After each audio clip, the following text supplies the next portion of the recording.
Welcome, dear listener. Gather close for tonight's tale from Middle-earth.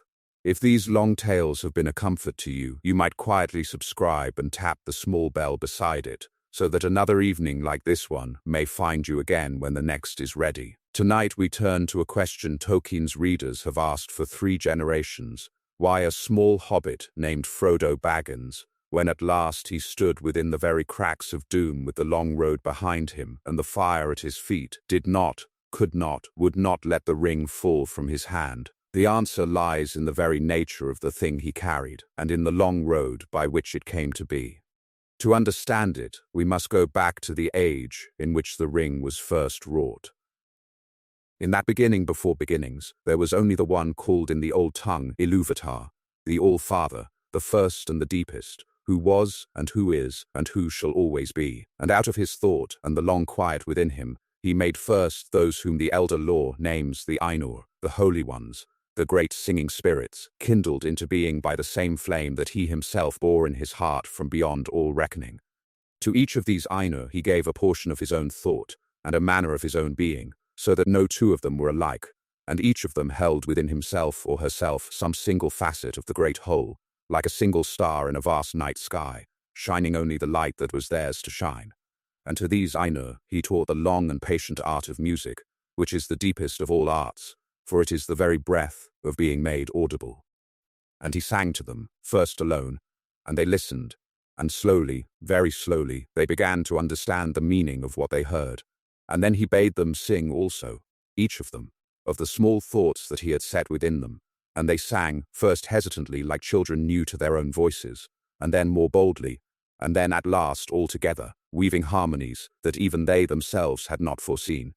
But among these great singing spirits there was one who was mightier than all the others, one whose flame burned brighter, and whose voice rang louder than any of his kin, and his name in those first days was Melkor, the one who arose in might. And Melkor, alone of all the Ainur, was not content to sing only the song that had been set before him. He wished to sing a song of his own, a song that had not been taught to him, a song that came not from Isildur, but from himself alone. And so he wove into the great music threads of his own devising, harsh notes and discordant patterns, sounds that did not belong to the song that the All-Father had begun, and these threads spread outward through the music like cold water poured into a warm river, like a shadow falling across a sunlit meadow.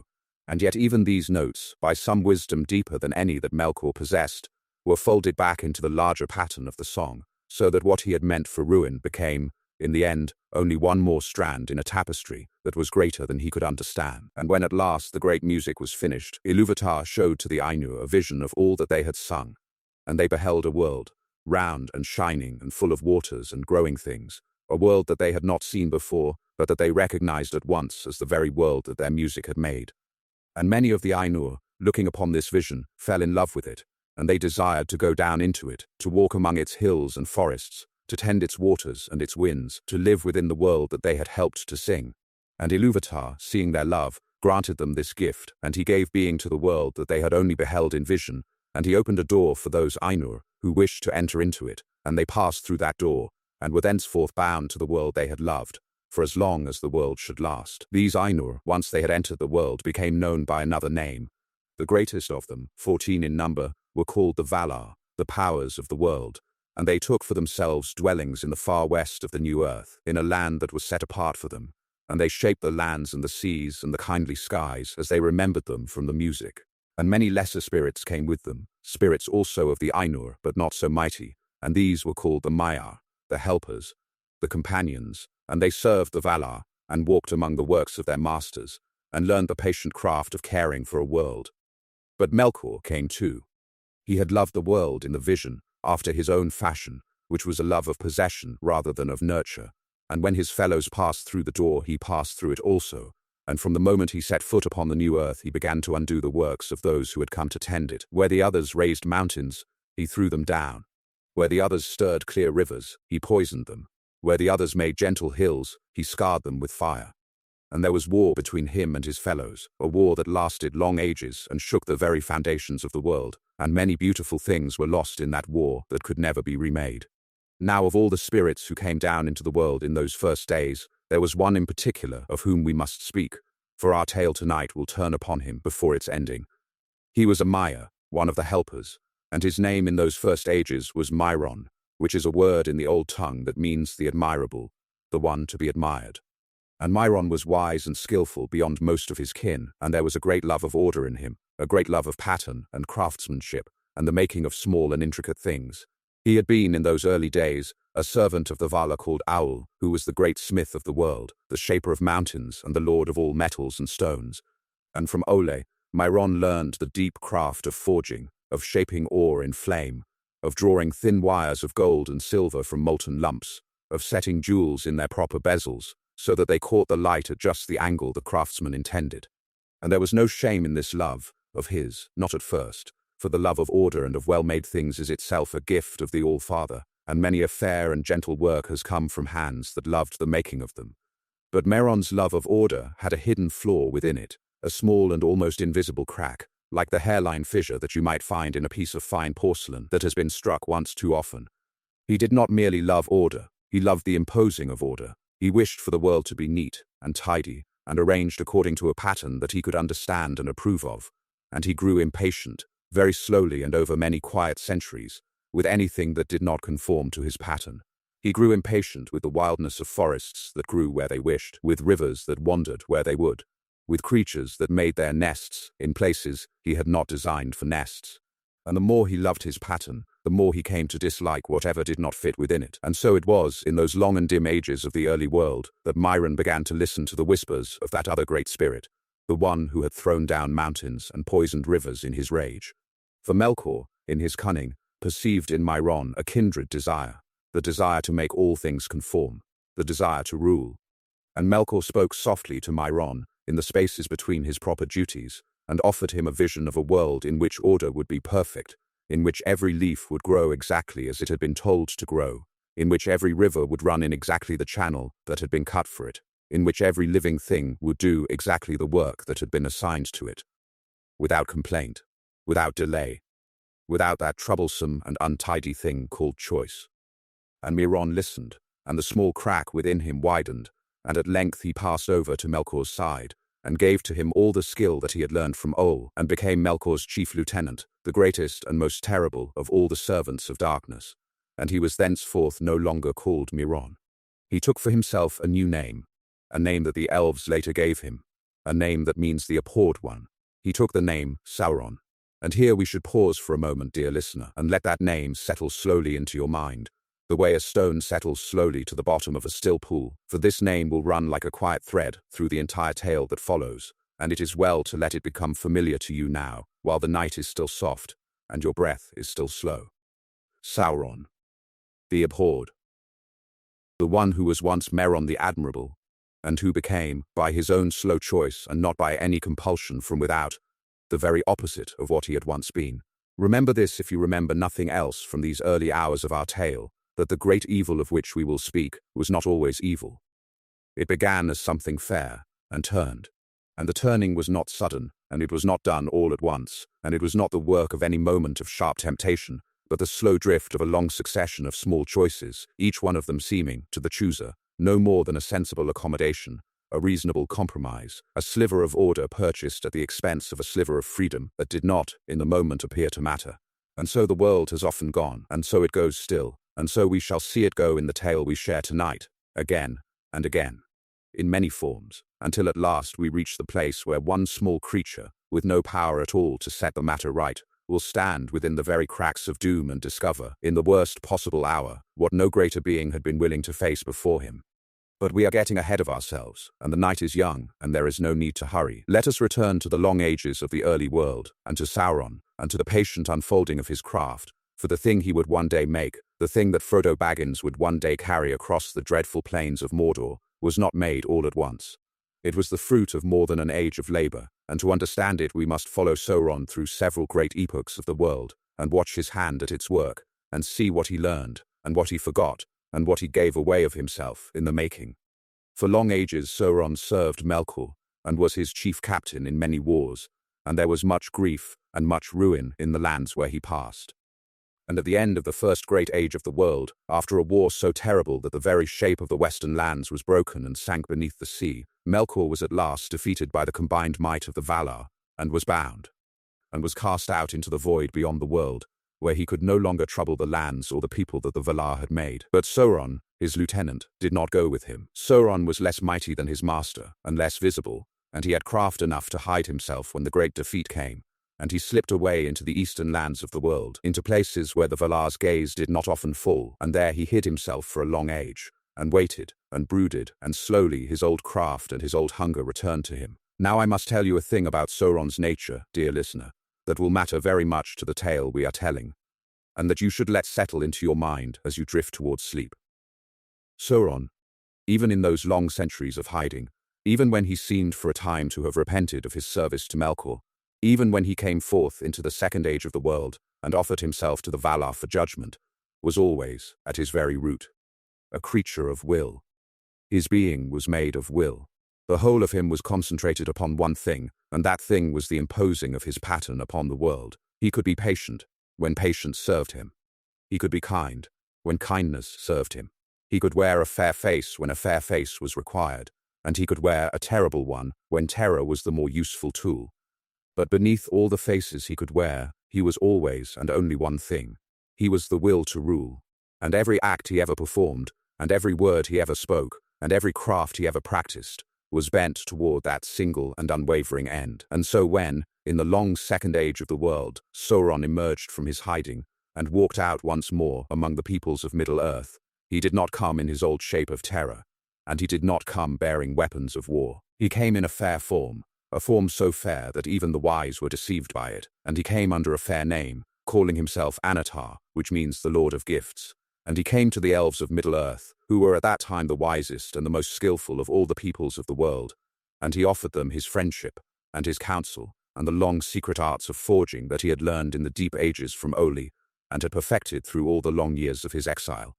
Now of all the elves of Middle-earth in those days, none were so skillful at the craft of jewel-smithing as the elves of Eregion, the land of Holly, which lay in a green country between two great rivers at the western edge of the misty mountains. And the chief of these elves was one named Celebrimbor, the Silver Fist, who was the grandson of the greatest jewel-smith of all the elder days, a being so skilled at his craft that he had once captured the very light of the two trees of Valinor within 3 jewels, the jewels called the Silmarils, for which whole ages of war were fought. Celebrimbor inherited his grandfather's hands, and much of his grandfather's hunger to make, but he was a milder spirit than his forebear, and he loved the craft for its own sake, rather than for the glory it might bring him. And when the fair stranger came to Eregion, and gave his counsel, and offered to share with the smiths of that land the long arts of forging that he had learned in the west, Celebrimbor and his folk welcomed him with open hands. They did not know that he was Sauron. They did not perceive the will behind the fair face.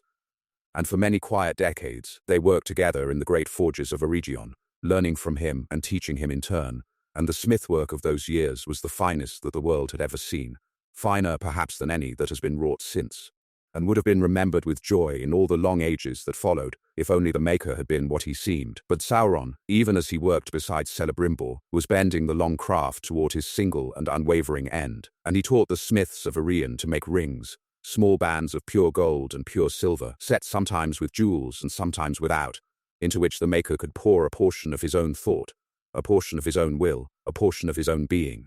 These rings, by their nature, could preserve, could hold, could keep things from changing, could slow the slow grief of time itself. To one who wore such a ring, the days might pass a little more slowly, the weariness of long ages might bear a little less heavily upon the heart, the small and slow declines of mortality might be held at bay for a while longer than would otherwise be the case. And the elves, who love the world as it is, and grieve to see it pass away, found this craft beautiful beyond reckoning. They made many such rings in those long quiet years, and gave them to one another, and learned the use of them, and rejoiced. But Sauron, in secret, was making other rings as well. He took the long art that he had taught the elves, and he applied it to a darker end. He persuaded Celebrimbor and his fellows to make 3 sets of greater rings, rings for kings rather than for ordinary smiths, rings into which more power could be poured and from which more power could be drawn. 3 of these were made for the elven lords, and 7 for the kings of the dwarves who delved beneath the mountains, and 9 for the kings of men who in those days walked tall and proud across the lands of Middle-earth. And the 3 were the fairest of all, made by Celebrimbor's own hand, without Sauron's direct touch, though shaped by the law that Sauron had given. The 7 and the 9 were made with Sauron beside them, his counsel guiding every line. And then, when this great work was nearly done, Sauron went away. He returned to a dark land that he had taken for his own, far to the southeast, a land of ash and barren stone, walled in by mountains on 3 sides, and watched over by a single great burning peak in its center, the mountain that the elves named Orodruin, the mountain of fire, the very mountain in whose fiery heart, an age and more later, our tale tonight will reach its climax. And in the very heart of that burning mountain, in a chamber of his own making at the base of the Cracks of Doom, Sauron took up his greatest work, the work that all the years of his service to Melkor, and all the long centuries of his hiding, and all his quiet decades in the forges of Eregion, had been only the preparation for. He made a ring of his own. A single ring, a ring of pure gold, unadorned by any jewel, plain in its outward appearance, almost simple, almost humble, almost ordinary.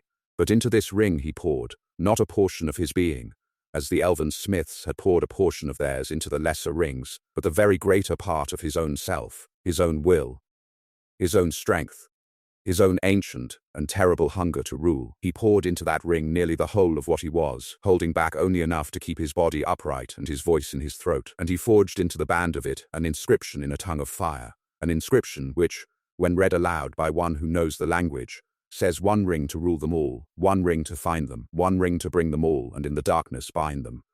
And the ring he made was, in its outward seeming, a thing of beauty, but inwardly it was a thing of horror, for it was alive, and it had a will, and its will was Sauron's will, and its single desire was to return to him, and to give him the rule of all things. And it is here, dear listener, that we must pause again, and let the strangeness of what was made settle into the quiet of your mind. For the thing that Frodo Baggins would one day carry, the thing he would one day stand above the Cracks of Doom and fail to let go, was not a thing in the way that we usually understand the word. It was not a piece of jewelry. It was not even, properly speaking, a relic, in the way that an old crown or an ancient sword might be called a relic. It was a piece of a living being. It was a fragment of Sauron's own soul, made portable, made wearable, made small enough that it could ride upon a finger or hang upon a chain, but possessing, all the same, the will and the cunning and the long hunger of the spirit that had poured himself into it. And though the body of Sauron might be destroyed, and was destroyed more than once in the ages that followed, the part of him that was in the ring could not be destroyed, except in the one fire that had forged it, the fire at the very heart of the mountain, the Cracks of Doom themselves. And so long as the ring endured, Sauron endured. And so long as Sauron endured, his hunger for the rule of all things endured. And so long as that hunger endured, the ring would seek, by every cunning and every patience that it possessed, to return to the master who had made it, and to give him back the rule he longed for. This is the first and most important thing to understand about the small bright thing that Frodo would one day carry. It was not a possession. It was a presence. It was not a tool. It was a master that pretended to be a tool. And no being who wore it for any length of time was ever truly the wearer. It was always, in the deeper truth of the matter, the ring that wore them.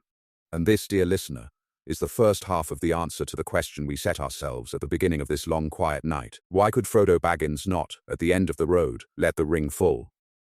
Because the thing he held in his hand was not a thing, but a will, and a will far older and far stronger than any will that the small folk of the Shire had ever been asked to bear up against. And when at last he stood above the Cracks of Doom, the ring was not, as it had been on the road, merely whispering. It was speaking, and it was commanding, and it was very nearly singing, and all of its long patient hunger to return to its master was at its very peak, because the place of its making was now within an arm's length, and the heat of the forge that had birthed it was rising in waves about his face, and the small voice of a single hobbit, however brave, however weary, however much it had endured, could not in that hour outshout the voice of a thing that had been forged from a portion of the soul of the second greatest evil that had ever walked the world. But this is only the first half of the answer, and we have many more quiet hours ahead of us tonight before we reach the second half, which is the deeper half, and the gentler half, and the part of the answer that even Sauron, for all his ancient cunning, did not see coming. Let us return now to the second age of the world, and to the moment when Celebrimbor in his fair forge of Eregion put on one of the elven rings that he had made, and felt at once the cold and terrible presence of another mind reaching toward his own. For the moment Sauron, in his deep chamber within Orodruin, slipped the one ring upon his own finger, and spoke its words of binding. All of the other rings of power, every one of them, the 3 and the 7 and the 9, were suddenly bound to it, and Celebrimbor, in horror, perceived in an instant what had been done, and understood at last who Anatar the fair counsellor had truly been. And he tore the rings from his finger, and the elves of Eregion did the same, and they hid the three away in places where Sauron's gaze could not find them. And Celebrimbor sent the 7 and the 9 into hiding also, though not all of them remained hidden for very long. And there was war then, war between Sauron and the elves of Eregion, and Sauron's armies came up out of the southeast, and ravaged the green land of Holly, and burned the fair forges to the ground. And Celebrimbor himself was taken by Sauron's hand, and was tortured to reveal the hiding places of the rings, and at last was slain.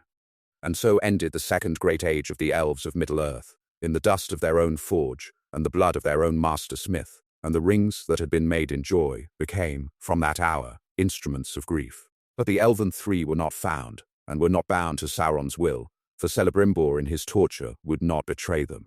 And these 3 he had hidden so cunningly that even at the long end of the third age they were not known to Sauron by name, though he knew that they existed, and longed always to lay his hand upon them. And the elven 3, all through the long centuries of their hiding, were not used for the purposes that the lesser rings were used for. They were not used to dominate, and they were not used to compel, and they were not used to bind the will of others. They were used only to preserve, only to keep fair places fair against the long erosion of time. And so long as the one ring was lost to Sauron, the 3 could be used in safety, and the wise made use of them, and many a beautiful thing was kept alive in Middle-earth long after it would otherwise have faded. But if ever the one ring should be found, and worn, and used by Sauron once more, then the 3 would be bound also, and every fair place that they had preserved would fall under his shadow at once. This too you must remember, dear listener, for this is one of the long quiet weights that will rest upon the wise in the council we shall come to in time, the council that decides what must be done with the small bright thing that Frodo Baggins will by then be carrying in a pouch around his neck. And now let us drift forward through the long Second Age, past the wars between Sauron and the elves, past the rise of the great kingdom of the men of Númenor in the Western Sea, past their long centuries of friendship with the elves and their slow turning away from that friendship, past their final pride and folly in trying to sail to the undying lands themselves, and so seize from the Valar that immortality which had not been given them, past the breaking of the world in the punishment that followed, when Númenor was drowned beneath the waves and the round earth was bent, so that the path to the west was thereafter closed to the ships of mortal men. Past all this we drift, and we come at last to the end of the Second Age of the world, and to a moment of which much has been told and much has been sung, and which is for our purposes tonight only the first warning, the first foreshadowing, the first quiet whisper of what the ring would one day do to a small hobbit at the cracks of doom. For at the end of the Second Age, the surviving men of Númenor, who had escaped the drowning of their homeland by fleeing eastward in great ships before the wave came, had founded 2 new kingdoms upon the western shores of Middle-earth. The northern kingdom was called Arna, and the southern kingdom Gondor, and they were ruled by brothers, the elder named Elendil and his sons Isildur and Anarion.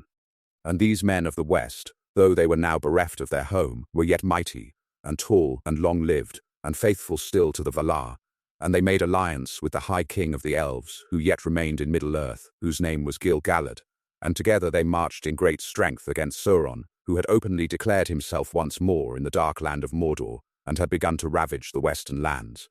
And this alliance was called the Last Alliance of Elves and Men, and it was the greatest gathering of free peoples that had ever marched to war in the Second Age, and probably the greatest that has been seen since. And there was a great battle upon the plain before the gates of Mordor, and it lasted long, and there was much grief, and many of the noblest perished in it, including the High King Gil-galad, who was struck down by Sauron's own hand, and Elendil the king of the Western Men, who was likewise slain. But Sauron himself, at the end of the battle, was overthrown, and his body was destroyed, and Isildur, the son of Elendil, taking up the broken sword of his father from the ground beside his father's body, cut the one ring from Sauron's hand, even as Sauron lay dying. And the spirit of Sauron fled from his ruined body, but it did not perish, for the greater part of his being was still in the ring, and so long as the ring endured, he endured. He fled away into the shadows, and was lost from the sight of the western lands for many long centuries to come, while his spirit slowly gathered itself again in some dark corner of the eastern world. But the ring remained in Isildur's hand. And now we come, dear listener, to the first of the foreshadowings, the first quiet whisper of what would happen at the cracks of doom many ages later. For Isildur was led by the wise to the very mountain of fire, to Orodruin itself, and was urged to cast the ring into the flames in that very hour. The elven king Elrond, who was at his side and had been at his father's side throughout the war, begged him to do this. Círdan the shipwright, who was there also, begged him to do this. The wise of every kindred, all who understood the nature of the thing that Isildur held, begged him to do this. And Isildur went to the very edge of the cracks of doom. He stood above the molten heart of the mountain. He held the ring above the fire. And then he did not let it go. He kept it. He said that it was payment, in some sort, for the death of his father and his brother and his king. He said that it was a thing of great beauty, and that it would be a treasure of his house and a memorial of the war. He could not, in that moment, do the thing he had come to do. And the wise looked upon him in sorrow, and Elrond, who had perhaps loved Isildur more than any other man living, was silent, and they did not compel him, for they could not, and they came down from the mountain, and the ring went with them, and the war was over, and the age ended, and the third age of the world began, with the one ring still in existence, still hungry, still waiting, still seeking always its master.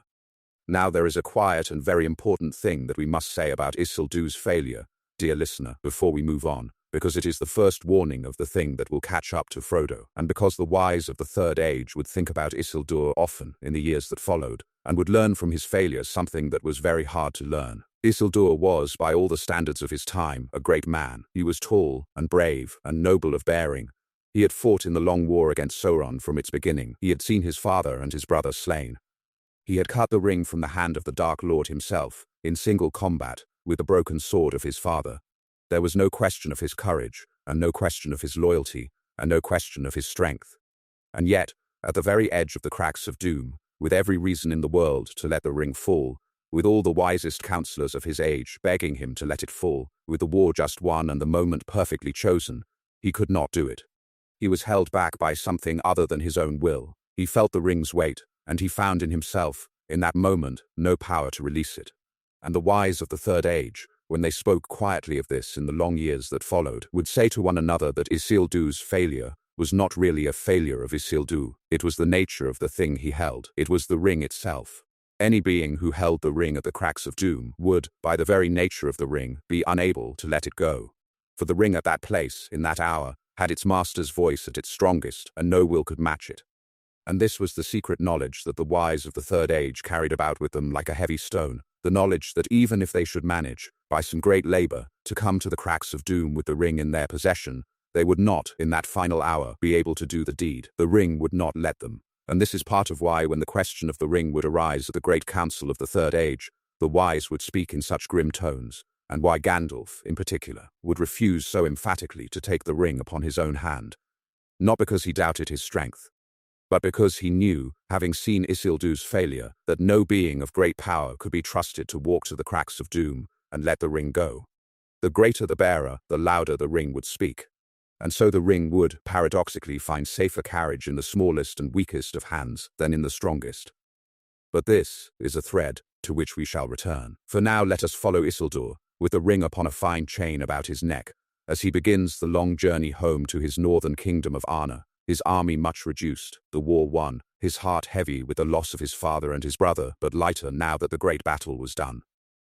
And we will see what happens to the ring on that journey, and how it slipped out of the world for many centuries, and where it lay during all that quiet time, before it crept back into the hands of small folk by ways no man had foreseen. Isildur's road home was a long one, for the great battle had been fought far to the south, in the wide and grey lands before the gates of Mordor, and the northern kingdom that he was now to rule lay many hundreds of miles away, beyond rivers and mountains and the long dark eaves of forests that men did not often pass through.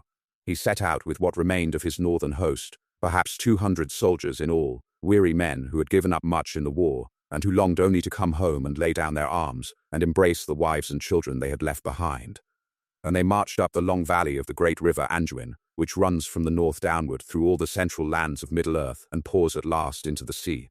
And they made their slow way through autumn, for it was now the second year of their long campaign, and the trees were turning above them, and the days were growing short, and a cold wind had begun to slip down out of the high places of the misty mountains to their west. Now there is a quiet country there, a wide meadowland of long grass and curling streams that flow into the great river from the western mountains, a place that was called in those days the Gladden Fields, for the Gladden flower, the yellow iris, grew thick there in summer along the banks. It is a beautiful place in its season, and you might let yourself for a moment imagine it as it would have looked then, in early autumn, the long grass golden, the streams running clear and cold, the iris leaves already brown at their tips and beginning to fall toward the water, and above it all the great river itself, broad and patient and silver in the late light, carrying upon its broad back the slow burden of all the rains that fell upon the lands to the north. This is the place where Isildur was about to meet his end, and the place where the ring was about to slip out of the world for many long ages.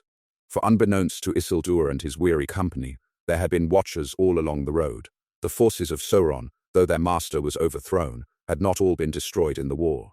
Many of the orcs that he had bred over the long centuries of the Second Age were still abroad, hiding in the dark places of the world, in the high passes of the misty mountains, in the deep eaves of the eastern forests, in the lower halls of caves that had once belonged to dwarves. And one of these companies of orcs, having heard rumor that the king of the western men was passing northward with a small host, and that he carried some treasure of great power, had come down out of the mountains and laid an ambush along the great river, in the very meadowlands of the Gladden fields. The ambush fell upon Isildur's company at evening, when the men were weary, when the long day was ending, when the camp had not yet been fully set up, and the watchers had not yet been fully posted. Arrows came first, out of the long grass, and from the eaves of the wood, and many men fell at the first volley before any could draw a sword. And then the orcs came in their numbers, far more numerous than the survivors of Isildur's company, and there was a fight in the long grass at evening, and it was a slaughter, and Isildur saw that the day was lost. And he had with him the ring, upon its fine chain about his neck, and he had with him also the shards of his father's broken sword, and certain other heirlooms of his house, and these things he would not let fall into the hands of orcs, for that was unthinkable to him. And so he made a desperate choice.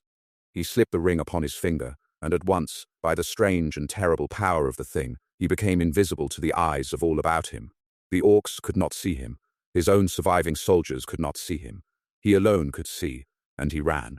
He ran westward toward the bank of the great river, hoping to swim across and lose his pursuers on the far side. He came to the water's edge in the gathering dark, and he plunged in, still wearing the ring, and the current took him, for the river was deep and swift there at the edge of the Gladden fields, and as he swam, and as the cold water rose about him, the ring upon his finger, by some subtle and patient cunning of its own, slid loose from its place. Perhaps it was that his hands had grown numb with cold. Perhaps it was that the ring itself had decided that this was the moment to leave its present bearer behind. The records of those days do not say. But the ring slipped from his finger, and at once, without its concealment, he became visible again to all the eyes that were watching for him. And there were orc archers upon the bank, and they saw him, and they shot him through the heart, and he died there in the great river, and his body was carried downstream and was lost. And the ring lay at the bottom of the river, on the bed of cold stones beside the bank of the Gladden fields, and it lay there, and it waited. And here, dear listener, you may wish to let yourself imagine for a moment what it was to be the ring in those long, quiet years. For the ring, you must understand, had a will and a kind of mind, though not a mind such as you or I would recognize. It was patient. It could wait. It had been made by a being who had lived through many ages of the world, and who measured time in centuries rather than in days, and so to lie at the bottom of a river for a long age was no great hardship to the ring, no great loneliness. It simply waited. It listened, in its own strange way, to the slow passage of the seasons above the water. It watched, in its own strange way, the silver scales of the fish that drifted past it, the slow turning of the gravel as the current shifted, the long fall of the leaves each autumn into the cold dark above. And it waited for its master, and it knew, in the patient and certain way that such things know, that it would be found again, sooner or later, by some hand that it could use. For the ring did not need any particular hand.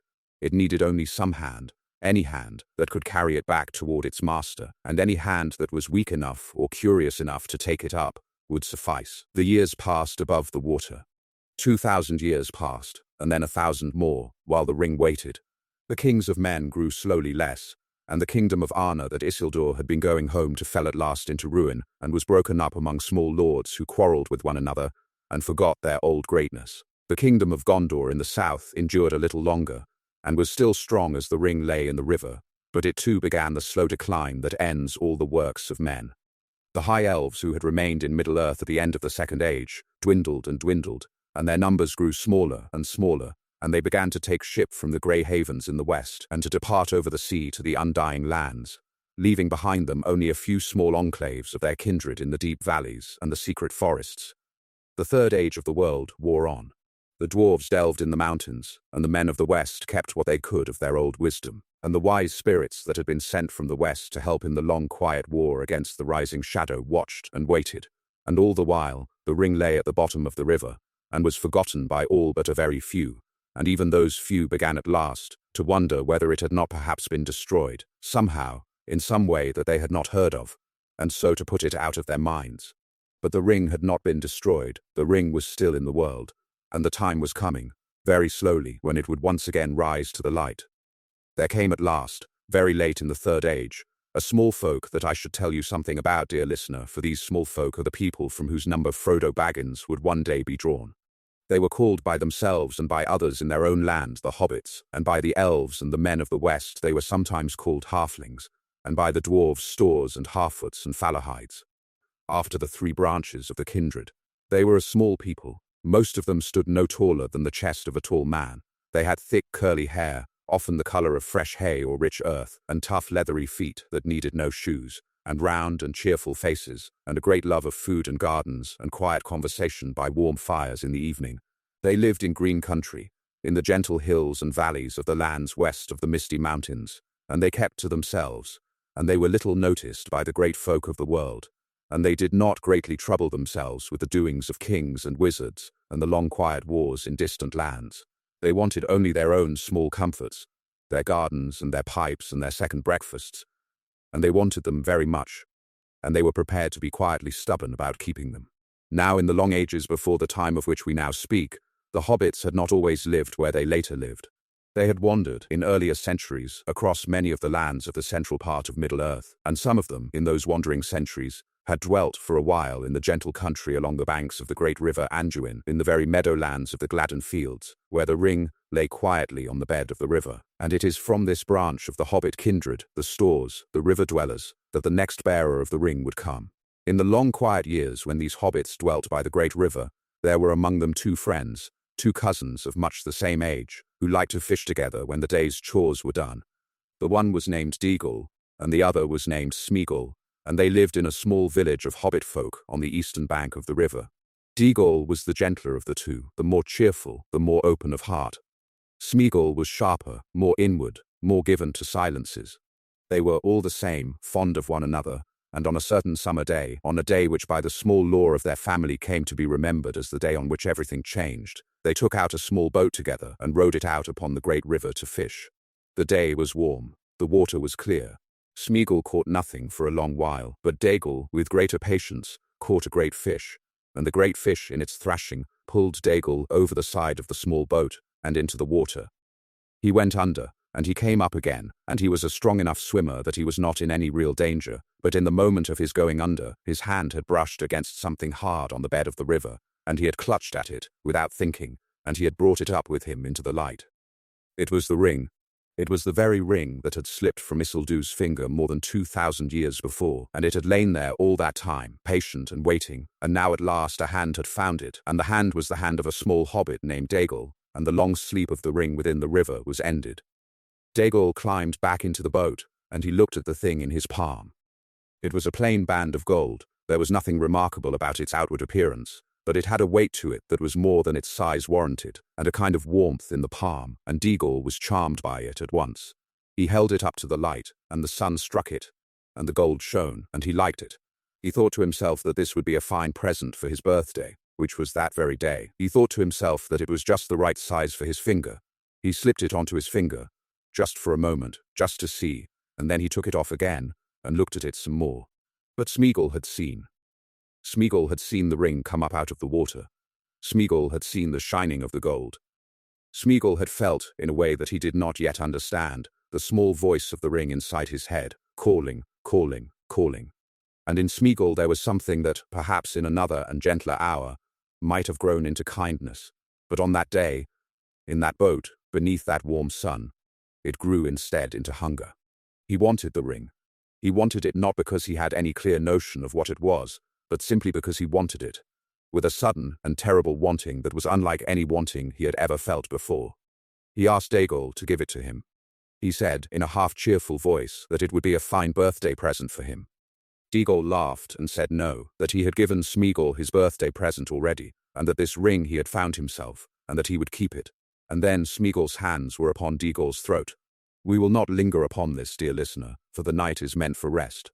And what passed between Smeagol and Deagle in that boat upon the great river was not a thing for lingering. It is enough to say that when the boat came back to the bank in the early evening, only Smeagol was in it, and the ring was upon Smeagol's finger, and Deagle had been buried in a soft and shameful place along the bank where, the law says, none ever found him. And from that day forward Smeagol was not what he had been before. The ring, by some patient and dreadful chemistry, had begun to work upon him from the inside, and the small kindnesses of his nature were quickly choked, and the hungrier and more inward parts of him grew, and he became a creature of suspicion and secrecy, and he heard, in the silence of his own thoughts, whispers from his ring that he had not heard before. He could not stay long in his village. The other hobbits noticed his change, and disliked him for it, and would not speak with him, and at last would not have him among them at all. He was driven out. He took the ring, and he wandered alone in the hills above the river, and he was friendless, and he grew thinner and stranger, and at last, perhaps led by the ring itself, which was always seeking some way back toward its master in the east, he came up into the misty mountains, and he found there a cave that no one else had taken, and he went down into it, deep down beneath the mountains, where there was a cold and silent lake in the dark, and there he made his home. And he stayed in that cave for 500 years. 500 years, dear listener. Try, if you can, to let that number settle for a moment into the quiet of your mind. 500 years he sat by his cold lake in the dark, eating the blind fish that swam in the water and the small creatures that crept along the cave walls. 500 years he had no friend but the ring, and the ring was not a friend, though by the end he could not tell the difference any longer. 500 years he muttered to himself in the dark, and the muttering grew strange, and his speech took on a curious doubling, as though he were two persons rather than one, the one of them addressing the other, and the other answering, and neither of them quite Smeagol anymore. By the end of those 500 years he was no longer called Smeagol, even by himself. He called himself by another name, after the wet sucking sound that he made in his throat when he swallowed, which was a sound he made very often, especially when he was nervous or hungry. He called himself Gollum, and that is the name by which he is remembered. Now, during all of those 500 long years, the ring lay upon Gollum's finger, or upon a small chain about his neck, or in a small fold of skin behind his ear where he hid it, when he was not actually wearing it. And the ring did not, in all that time, contrive to leave him. This is a thing worth pausing over for a moment, dear listener. For it tells us something about the patience of the ring, and the patience of the will inside it. The ring wanted, always, to return to its master in the east. The ring did not want, particularly, to spend 500 years in a dark cave beneath the misty mountains with a small mad creature who muttered to himself by an underground lake. But the ring also did not have, in those years, any better option. There were no hands closer to the master that it could leap to. There were no travelers passing through Gollum's cave that the ring could persuade Gollum to release it to. There was only Gollum, and the cave, and the dark, and the long, slow turning of the seasons above the mountain that Gollum no longer saw. And so the ring waited, again, as it had waited in the bed of the river. The ring was very good at waiting. But at last, in the year that the dwarves of Erebor and the wizard called Gandalf were planning their unlikely expedition to reclaim the lonely mountain from the dragon Smaug, a small hobbit of the Shire named Bilbo Baggins, who had been swept up in that expedition more or less against his will, came by misadventure to be wandering, alone and afraid, through the very tunnels of the very mountain in which Gollum had made his cave. He had been knocked unconscious in a great fight with goblins in the upper passages. He had come to in the dark. He had begun to feel his way along the cold stone walls, hoping to find any way out, and his small hand, brushing along the floor of the tunnel, had touched something cold and round and metallic, and he had picked it up without quite thinking about it, and slipped it into his pocket, and gone on. He did not know that he had picked up the ring. He did not yet know that the ring existed. He thought he had picked up a coin perhaps, or a button. He went on through the tunnels with this small thing in his pocket. And here, dear listener, is one of the strangest moments in all the long history of the ring. For Gollum, in that very hour, had discovered that the ring was gone, and had come out of his deep places in a fury to find it. And he met Bilbo in one of the passages, near the underground lake, and rather than fall upon Bilbo at once and devour him, as he might have done with any other small wandering creature, he proposed a game of riddles. Why he did this is a long matter, and there is more than one explanation in the old lore. Perhaps there was still, somewhere very deep inside him, beneath the 500 years of slow corruption, a memory of the small hobbit boy he had once been, and that small boy still liked games. Perhaps the ring itself, perceiving in Bilbo a possible new bearer, a hand that might carry it further along its long road home than Gollum's hand could, was already working, very quietly, to bring about the exchange. We do not know. What we do know is that the game of riddles was played, in the dark by the cold lake, between two of the most unlikely riddlers ever to face one another, and that Bilbo, by good fortune and by quick wit, and by a small accident at the very end, won the game. And then he escaped, with the ring in his pocket, by ways that we shall not retrace here, and he made his way at last out of the tunnels and into the light, and he rejoined the dwarves and the wizard, and the great expedition went on. And Bilbo, on that journey and afterward, slowly discovered what the ring could do. He found that when he slipped it onto his finger, he could not be seen. He found that this was a useful thing. He used it cleverly, and not very often, only when there was real need of it, and he came home at last from the great expedition, with the ring in his pocket, as one of the few souvenirs he had brought back. And he sat down by the fire in his comfortable hole at Bag End in the Shire, and he settled into the long rest of his middle years, and the ring, for now, was content to sit in his pocket, for it perceived that Bilbo would carry it patiently for some time, and that for the moment this was good enough. But Bilbo lived a long time. 60 years, in fact. 60 years he kept the ring, and during those 60 years he did not seem to age. Other hobbits of his generation grew old around him, slowed, stooped, walked with sticks, and at last went into the long quiet rest that is the end of mortal lives. But Bilbo remained, year after year, looking always about the same as he had looked when he came back from his great adventure, robust and cheerful and ruddy in the cheek, and at last the other hobbits in his neighborhood began to whisper that there was something a little odd about old Mr. Baggins of Bag End, who never seemed to grow old at all. And there was indeed something a little odd. For the ring was preserving him. It was holding him in place. It was slowing the slow erosion of years that would otherwise have softened him into old age. And this was one of the lesser gifts of the ring to its bearer, one of the small bribes by which it kept the affection of those it had chosen. To have a body that does not age, that does not stiffen, that does not slowly run down, is no small thing to a mortal creature. And so Bilbo, without quite understanding what was happening to him, found himself growing fond of the ring, and protective of it, and a little secretive about it. He kept it in a chain in his waistcoat pocket. He took it out sometimes when no one was looking, and held it in his palm, and admired it. He did not show it to anyone. He did not speak of it often, even to himself. But Bilbo was, at his root, a remarkably good-hearted hobbit. There was in him a deep and quiet kindness, a deep and quiet honesty, a deep and quiet generosity that had grown all his life, and had not been undone by his strange adventure. And so the ring's slow work upon him, though it was real, did not go as far in him as it had gone in Gollum, and did not go as far in him as it would have gone in many a greater being. He kept the ring 60 years, and never used it for any harm, and never used it to dominate any other creature, and never let it become his whole self, though it had begun, by the end of those 60 years, to weigh upon him, and to whisper sometimes in his dreams, and to make him short-tempered when he was tired, in ways that were not quite his old self. And during these 60 years, the wise had begun to wonder, the wizard Gandalf in particular, who had known Bilbo since the time of the great adventure, and who had himself begun to suspect, very quietly and to himself, that the small ring of invisibility that Bilbo had brought back from the goblin tunnels was perhaps not as small a thing as it appeared. He could not, at first, prove it. The lore of the rings of power was deep and obscure, and the records that had been kept in the days of the Second Age were scattered and incomplete, and many of them lay in archives in the White City of Gondor, far to the south, where Gandalf rarely went. So he did not press the matter. He simply watched. He visited Bilbo when he could. He noted the small changes that the years did not bring. He waited for the right moment to investigate further.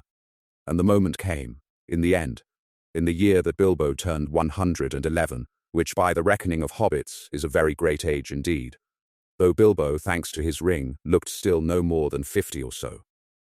Bilbo decided that he would throw a great birthday party, the greatest party that the Shire had ever seen, and at the end of that party he would do a strange and dramatic thing, and then he would leave the Shire forever and go away into the wide world to find some last quiet adventure before his life was done. He told these plans to Gandalf, who had come for the party, and Gandalf listened and approved of most of the plan, but became suddenly intent and watchful when Bilbo mentioned that of course he would take the ring with him.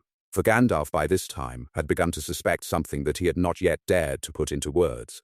He had begun to suspect that Bilbo's ring was not just any ring of invisibility, but perhaps one of the great rings of power of the Second Age.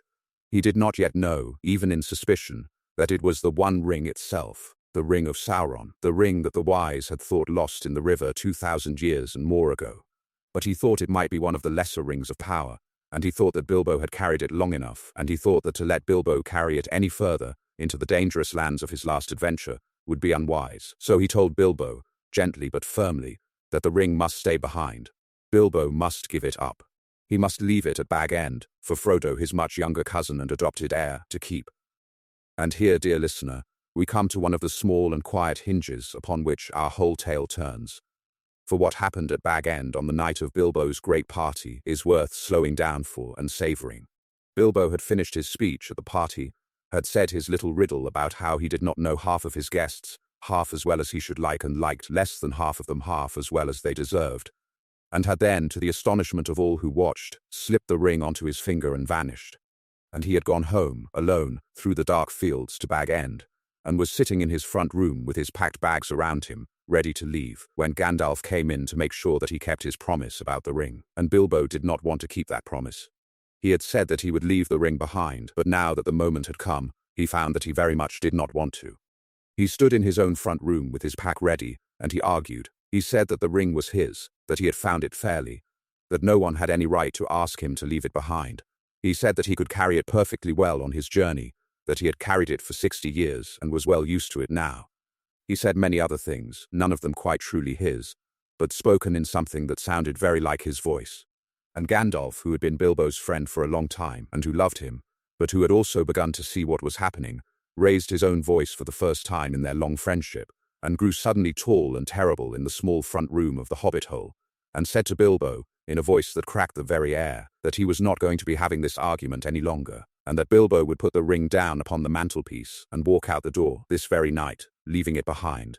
And Bilbo, suddenly small again, and weary, and old, and a little frightened, slowly put his hand into his pocket, and he drew out the ring, and he held it in his closed fist, and he looked at it as one looks at a thing one cannot bear to lose, and it took him a long moment, a very long moment, to open his fingers and to set the ring down upon the mantelpiece.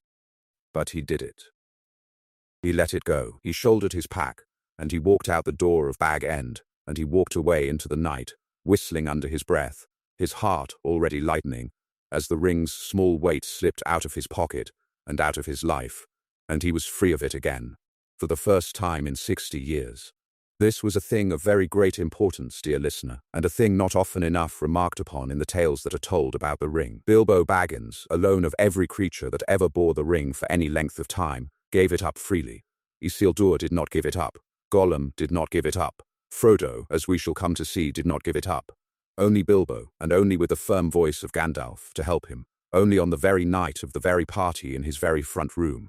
Only by the slimmest of margins and with the greatest of help. Only Bilbo set the ring down upon a mantelpiece of his own accord, and walked out the door without it.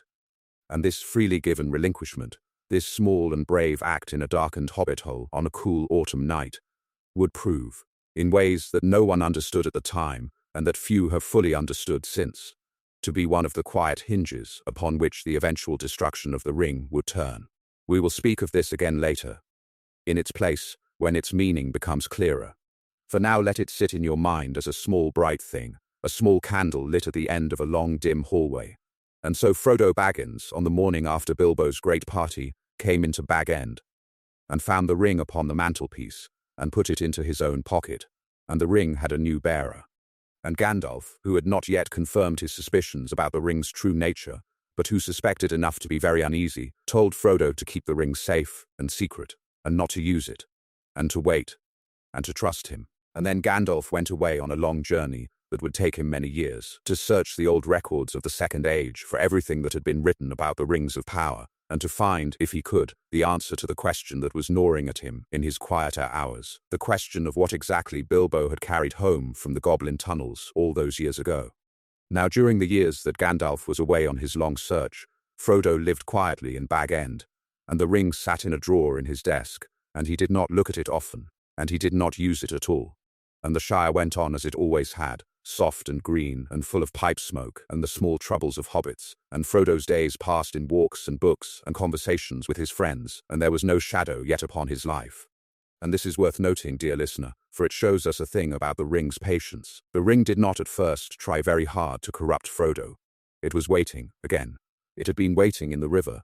It had been waiting in Gollum's cave. It had been waiting in Bilbo's pocket. It could wait a little longer in Frodo's drawer. There was no need yet to whisper too loudly.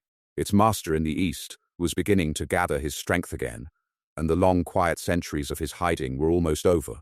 But they were not quite over yet. And there was still time.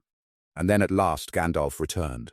He came to Bag End one evening in the spring, and he was tired and grim, and he asked to see the ring, and he took it from Frodo's hand, and he held it close to the fire on the hearth, and he watched it. And after a long quiet moment, when the gold of the ring had grown warm in the flames, there came out upon the band of it, very faintly at first and then more brightly, lines of fiery writing, in a script that Frodo could not read, but that Gandalf knew. And Gandalf read the writing aloud, in the very tongue of Mordor itself, the tongue that the ring's master had used in its making, and the words were one ring to rule them all, one ring to find them, one ring to bring them all, and in the darkness bind them. And Frodo's heart sank, for though he did not know what those words meant in their full weight, he could hear from the tone of Gandalf's voice that the news was not good. And Gandalf, sitting then by the fire with Frodo, told Frodo a long story, the long story of the Rings of Power, and of Sauron, and of Isildur, and of the river, and of Smeagol and Deagol in their boat upon the river, and of Gollum in his cave for 500 years, and of Bilbo's strange finding of the ring in the dark, and of his own slow-growing suspicion over the 60 years that had followed, and of his long journeys to find proof, and of the proof he had at last found in the old archives of Gondor, in a scroll written by Isildur himself in the year of his death, describing the ring he had taken from Sauron and the lines of fire that had appeared upon its band when he had first put it to the flame. And the proof was complete. There was no doubt left. The ring that lay upon Frodo's table that night was the One Ring, the very ring that Sauron had made in the cracks of doom in the Second Age, the ring that held the greater part of Sauron's being, the ring that Sauron now, openly returned to his fortress in Mordor and rebuilding his strength, was searching for with every cunning that he possessed. And Frodo, sitting at his table in his quiet hobbit hole, with the small ring in his hand and the long story of its making finally laid out before him, felt something within him grow very still and very cold. He had not asked for this.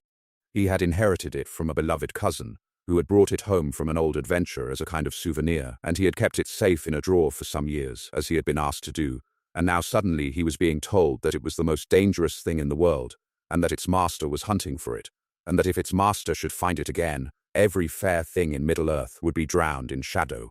It was a weight that no one should ever be asked to carry, and it had fallen upon him through no doing of his own. And he did then a thing that you must remember, dear listener, for it shows you the quality of his heart in those early days, before the long road had worn upon him. He took the ring up from the table, and he held it out toward Gandalf in his open palm, and he said, very simply, that the wizard should take it. He, Frodo, was no warrior. He, Frodo, was no wise lord. He, Frodo, was only a small hobbit, a quiet, bookish hobbit of the Shire who liked his pipe and his garden and the long evenings of summer, and there was no reason in the world why the keeping of so terrible a thing should fall upon him. Take it, he said. Take it. Gandalf, you keep it. You are wise and great. You know what to do with it. Take it from me. And Gandalf drew back from him as one draws back from a coal that has been held out toward one's face. And he raised his hand, and he said, in a voice that was suddenly very loud and very plain in the small front room of Bag End, that he must not, on any account, must not be offered the ring. Do not tempt me, he said. With that ring, I should have power too great and too terrible. Through me, the ring would gain a power still greater and more deadly. I would use it from a desire to do good.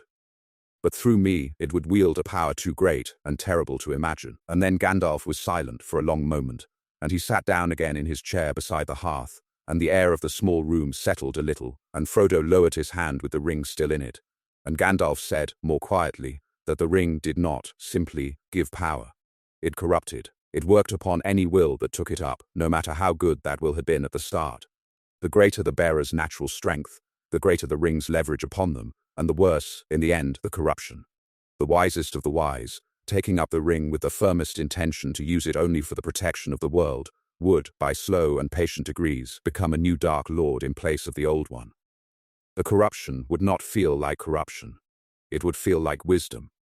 It would feel like the gradual and reasonable discovery that one's power was, in fact, deserved, and that the small reluctances of others should perhaps not be allowed to stand in the way of the great good that one knew, with such perfect clarity, how to bring about. And by the time the new Dark Lord saw what he had become, it would be too late, and he would not wish, in any case, to go back. This, then, was the curse of the ring, said Gandalf softly to Frodo in the firelight. This was its true and terrible secret. It was not a weapon that good people might use against the evil one. It was a kind of slow poison that turned every good intention into its opposite. The wise could not use it. The mighty could not use it. The kings of men could not use it. Galadriel of the elves, perhaps the greatest being still walking openly in Middle-earth, could not use it, and would not take it if it were offered. No being of any consequence at all could take it up and keep it for long without becoming, in the end, something dreadful. The only thing that could be done with the ring was to destroy it, in the very fire that had made it, in the cracks of Doom within Mount Doom, in the heart of Mordor itself, and no other fire in the world was hot enough to unmake it. No anvil, no hammer, no flood, no sea, no dragon's breath, no wizard's flame, could undo the working that Sauron had wrought into the gold. Only the fire of the place of its making could destroy it. And that was that. And Frodo, sitting then with the small ring in his hand and the weight of this knowledge settling over him like a thick cold cloak, asked the obvious question. Who, then, would carry it? And Gandalf, who had been thinking about this question all the long road from Gondor, did not answer at once. He looked into the fire. He let the silence sit between them for a long while. And then he said, as gently as he could, that it would in the end have to be Frodo. Not, of course, all the way. There would be help. There would be company. There would be wisdom and counsel and the long protection of friends. But the ring would have to be carried out of the Shire by Frodo, for the simple reason that the Shire was no longer safe and that the ring's master was already searching for it, and that very soon the search would reach the green country of the hobbits, and that anyone who held the ring at that moment would draw the searcher down upon them and upon all who lived nearby. And then Gandalf told Frodo a further thing, a thing that he said was perhaps the only piece of good news that he had to share that night. He said that the ring did not seem to want to corrupt hobbits in the way that it corrupted great and powerful beings. Hobbits were too small for it in some sense. Their natural will to dominate was too slight. They did not have within them the great and terrible hungers that the ring loved to feed upon. They could be marked by the ring, slowly, over a long time, as Gollum had been marked, and as Bilbo had been ever so faintly marked by the end of his 60 years. But they were less easily and less quickly corrupted than any other kind of being in Middle-earth, and a hobbit, alone of all the peoples of the world, might be trusted to carry the ring for a long road, without being made into a monster by it. And so it might be that, for this long and terrible errand, a small hobbit, a quiet, bookish hobbit, would be exactly the bearer that was needed. Frodo listened.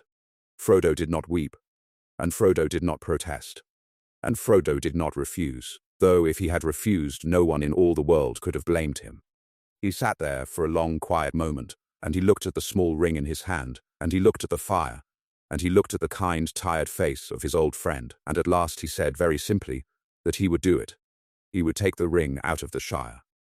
He would go where Gandalf told him to go. He would do what needed to be done. He did not know whether he could do it, but he would try. And this small and ordinary acceptance, this small word given by a small hobbit in the quiet of his own front room, was the beginning of every other thing that was to follow, and you would do well, dear listener, to let it settle a moment into the soft place at the back of your mind, for it is a moment of great courage, and great courage is a quieter thing than the songs would have us believe.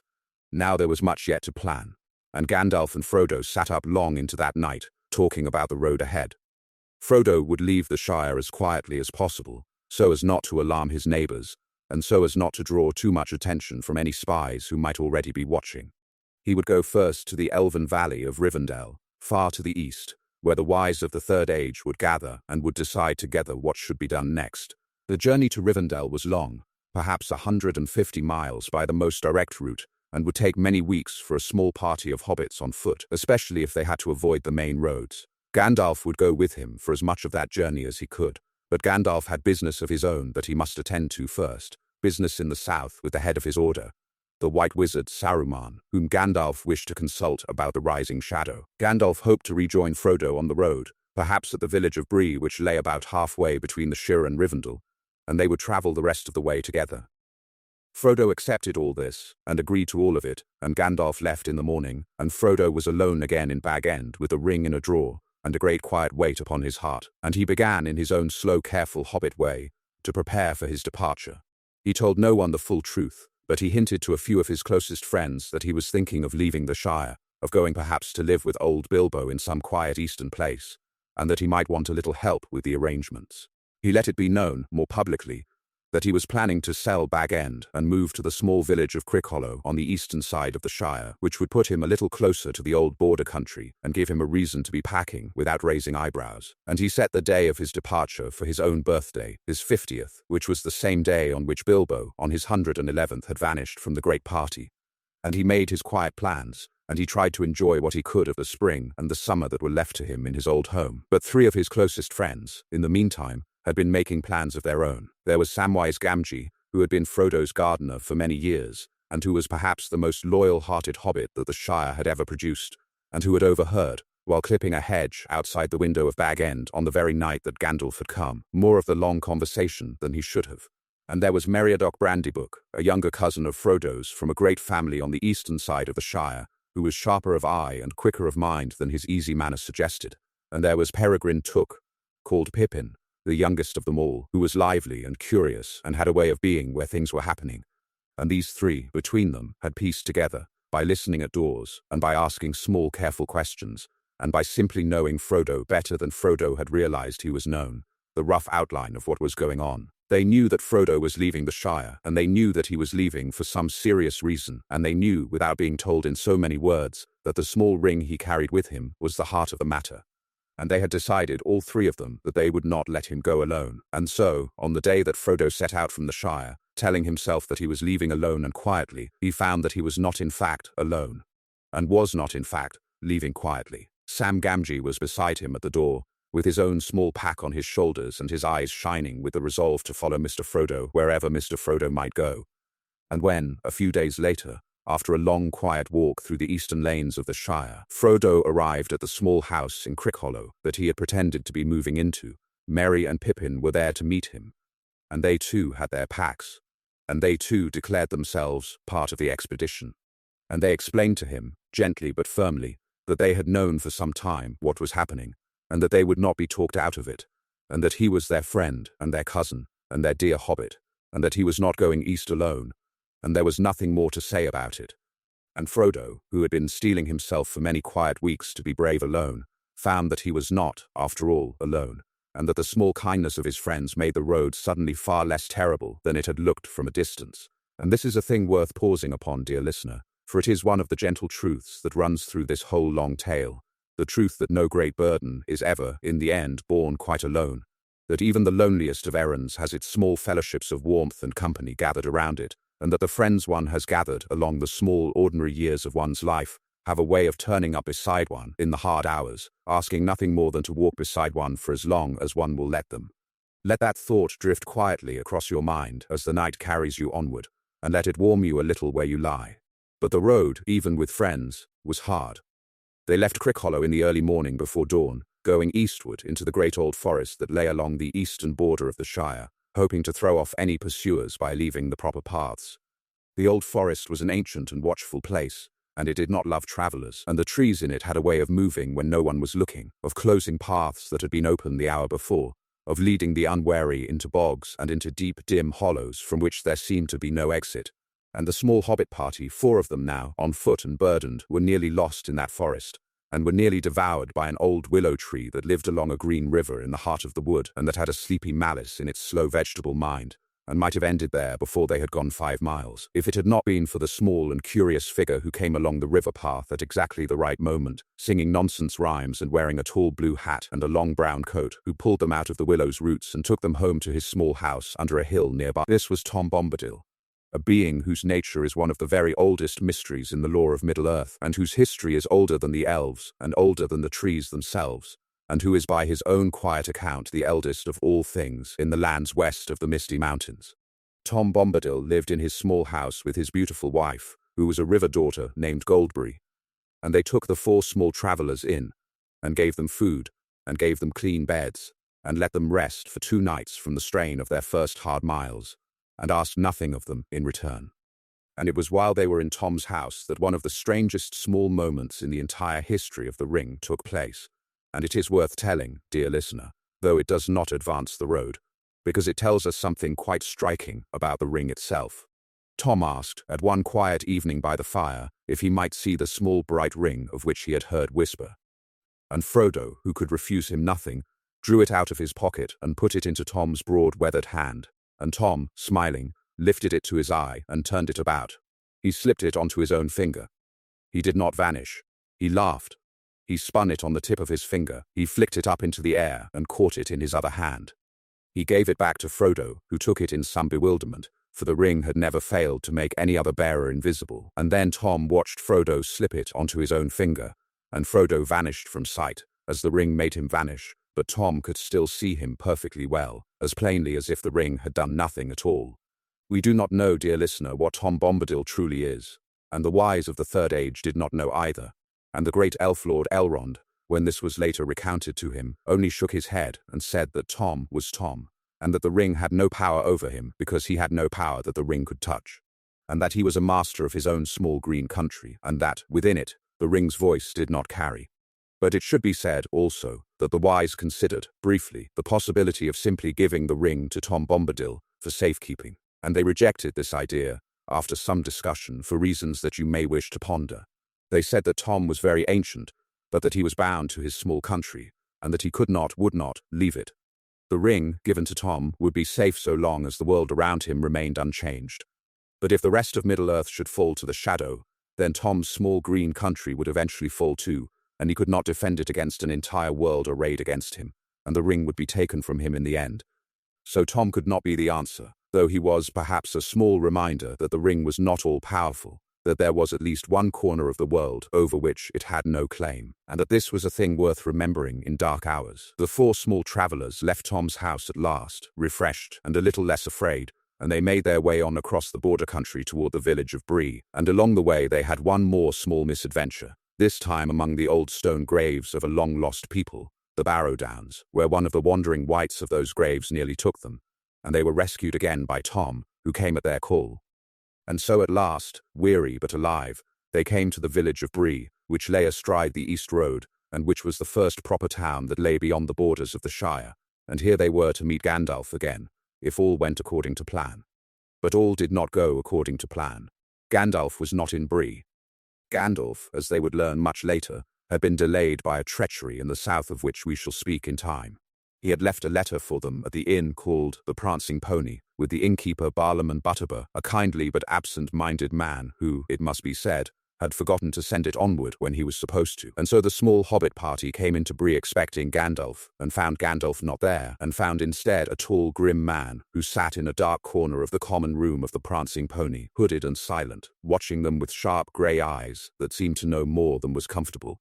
This man was called by the locals of Bree Strider, for he had a long stride and walked the wild lands east of the village, and he was thought to be one of the wandering rangers who patrolled the border country, half wild themselves, not greatly trusted by the settled folk. But his true name was Aragorn, and he was, though no one in Bree knew it, the rightful heir of Isildur, the descendant in a long line of broken kings, whose ancestors had been the very lords who had cut the ring from Sauron's hand at the end of the Second Age. And he had been sent to Bree by Gandalf, with instructions to look out for a small hobbit named Baggins, and to take that hobbit and his friends under his own care if Gandalf should not arrive in time.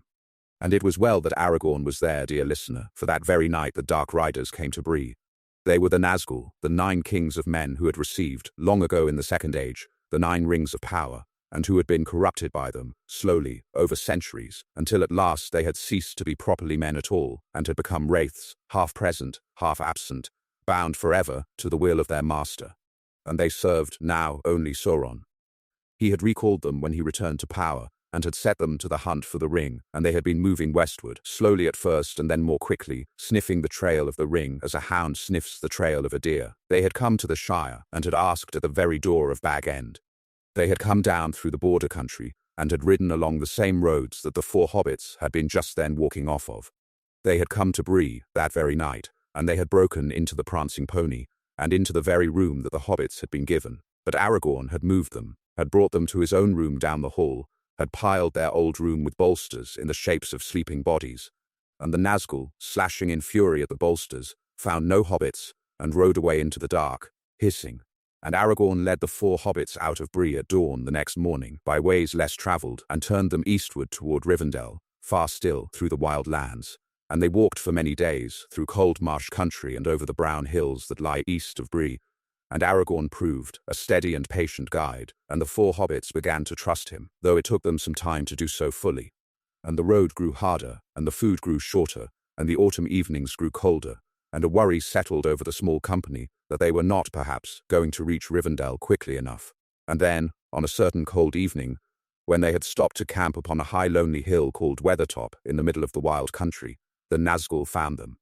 5 of the 9 came up the hill in the dark, with cold pale steel in their hands, and there was a brief and terrible struggle in the firelight at the top of the hill, and Aragorn drove them back with brands of flame, and they fled. But in the moments of the struggle, Frodo, perhaps trying foolishly to defend himself, or perhaps drawn by some sudden whisper of the ring itself, had slipped the ring onto his finger, and the moment he had done so, the world had changed for him.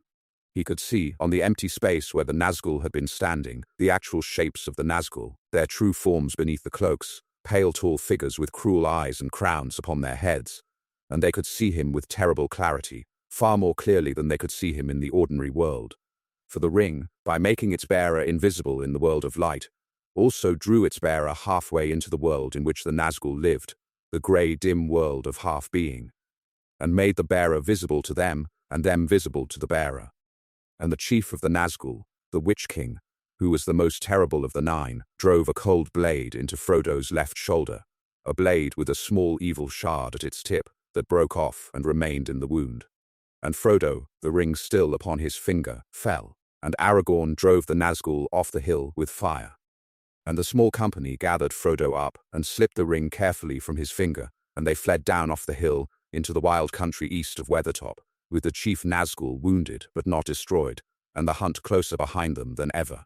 The journey from Weathertop to Rivendell was the hardest part of their road so far. Frodo grew very ill.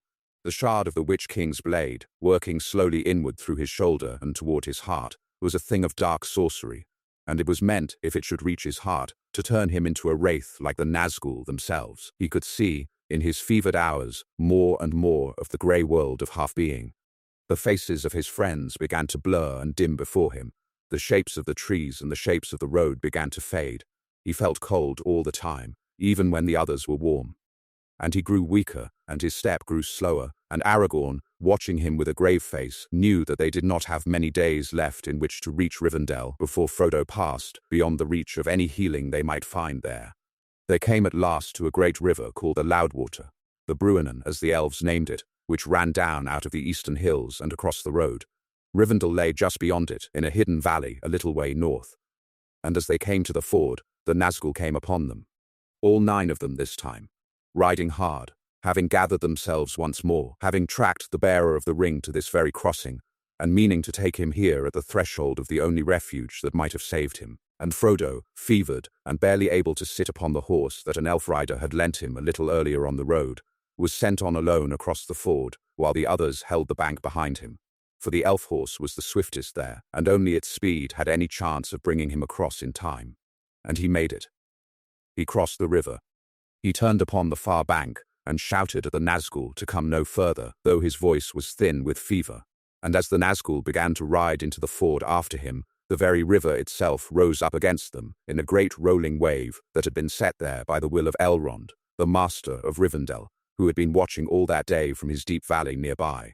The wave took the Nazgul, and threw them down, and swept their horses away in the flood, and they were defeated for that hour, though they were not destroyed, for the Nazgul, being wraiths, could not be destroyed except by the destruction of their master. And Frodo, having seen the river rise and the dark riders fall, lost his last small strength and slid from the saddle, and the world went dark around him. And he woke, days later, in a soft bed in a fair house among singing waters, with the kind face of Elrond the elf lord watching over him, and with Sam and Merry and Pippin and Aragorn and old Bilbo himself, who had ended his last quiet adventures in Rivendell, and had been living there now for some years, all gathered around him. And the shard of the Witch King's blade had been drawn out from his wound by the very fine craft of Elrond, and his life had been saved, very narrowly, by the smallest of margins. And he was in Rivendell at last, and he was for the moment safe, and the ring was still upon its chain around his neck, and the long journey out of the Shire, which had been only the first stretch of the much longer road still to come, was at last over. Now Rivendell was a fair place, and a quiet one, hidden deep in a green valley that was sheltered by high hills upon every side, with the sound of clear waterfalls coming down through the trees, and the soft singing of elves drifting through the open windows at every hour of the day and night. Frodo healed there, slowly at first, and then more steadily, and after a few days he was able to walk again, and after a few days more he was able to eat properly, and the colour of his face came back, and the long dim chill that had been settling into his bones began at last to lift. And he sat with Bilbo in the old hobbit's small room, and they spoke of the Shire, and they spoke of the road that lay ahead, and Bilbo, who was now very old and a little forgetful, shed a quiet tear or two for what his small cousin was being asked to carry, and he gave Frodo 2 parting gifts, a slender mithril coat of mail that had been one of his keepsakes from his own old adventure, a coat as light as silk and stronger than the hardest steel, and a small sword named Sting, which had been forged by the elves long ago, and which glowed with a pale blue light when orcs were near. And Frodo wore the coat under his other clothes, where no one could see it, and he hung the small sword from his belt, and he tried to feel a little less like a small hobbit, and a little more like a person who could carry a great burden across a wide land. And then came the day of the Great Council. Elrond had called together in Rivendell representatives of nearly every free people that still walked openly in Middle-earth. There were elves, of course, both of Rivendell and of Lothlorien, and of the long forest in the east called Mirkwood. There were dwarves who had come up from the lonely mountain far to the north with troubling news of their own. There were men, the rangers of the north under Aragorn, and a tall fair man of Gondor named Boromir, the eldest son of the steward of that southern kingdom, who had come bearing his own questions about a dream that had troubled his house. And there was Gandalf, who had arrived at last in Rivendell only a day or so before Frodo had woken, after his own perilous journey of which he would tell soon. And there were the 4 hobbits, all of them now well enough to attend, sitting together at the back as though hoping not to be noticed, for there were so many great folk in the council that they felt very small indeed. And Elrond, presiding, told them why they had been gathered. He set forth the long history of the Rings of Power, much as Gandalf had told it to Frodo by the fire at Bag End, but more fully now, and with the wider voice of every people present, adding their own pieces of the long story. And then he asked the question that had no easy answer. The ring is here, in this valley. The ring's master in the east has begun to march. The ring cannot remain in Rivendell, for Rivendell cannot withstand the full force of Mordor if it should come west to take the ring. The ring cannot be hidden anywhere in the world, for the ring will be found in the end. The ring cannot be used against the master, for the ring will corrupt every user. The ring cannot be cast into the sea, for the sea is no longer the boundary that it once was, and any creature of Sauron might in time go down beneath the waves to find it again. The ring can only be destroyed, and it can only be destroyed by being cast into the cracks of doom in the very mountain in which it was forged. Who, then, shall take it there? There was a long silence in the council. The great folk of Middle-earth looked one at another, and none spoke first. Boromir, the tall man of Gondor, suggested at last that perhaps the ring should be used after all. He was a soldier, and he saw the matter in soldiers' terms. There was an army to be defeated, and a fortress to be reduced, and a great enemy to be cast down, and here lay a weapon of immense power upon a small table in the middle of the council. Why not, he asked, use the weapon? Take it to Gondor. Use it against Sauron. Let the White City stand once more in the strength of its old days. Why not? And Elrond and Gandalf together explained again to him, gently but firmly, why not? The ring would corrupt any wielder, no matter how strong of will, no matter how good of heart. The ring would, in time, replace one Dark Lord with another. The ring could not be wielded for good. It could only be unmade. Boromir argued for a while, for he was a proud man and a brave one, and he did not easily let go of an idea that he had brought a long way to a council with much hope. But at last he subsided, though it was clear from his face that he was not fully persuaded, and the council moved on. And then Frodo, sitting at the back among the small hobbits, felt the question of the council press in upon him in a way that he could not quite explain. He had not been called upon, no one had even glanced at him very particularly. He was the smallest creature in the room, and the youngest in many of his ways, and there was no reason in the world why the great burden of carrying the ring should fall upon him further than it already had. He had brought it as far as Rivendell. That should have been enough. Surely some greater being would take it from here. Surely some elf lord, or some great man, or some wise wizard would step forward and offer to carry it down through the long dark country to the cracks of doom. Surely. But no one did. The silence stretched on. The great folk looked at the floor, and Frodo, small Frodo, with the ring still on its chain around his neck under his shirt, felt a kind of slow tightening within himself, as though a hand were closing around his heart. And he heard himself, before he had quite decided to say it, speak up from the back of the room. He said, very quietly, in a voice that did not sound altogether like his own, that he would take the ring. He did not know the way, but he would take it. The whole council turned to look at him, and Elrond, who had been watching him all along, said gently that he had thought it might be so, and that this was a heavy task that no power in the world could rightly lay upon any creature against their will, but that if Frodo would take it freely, then the road was opened, and they would help him as much as they could.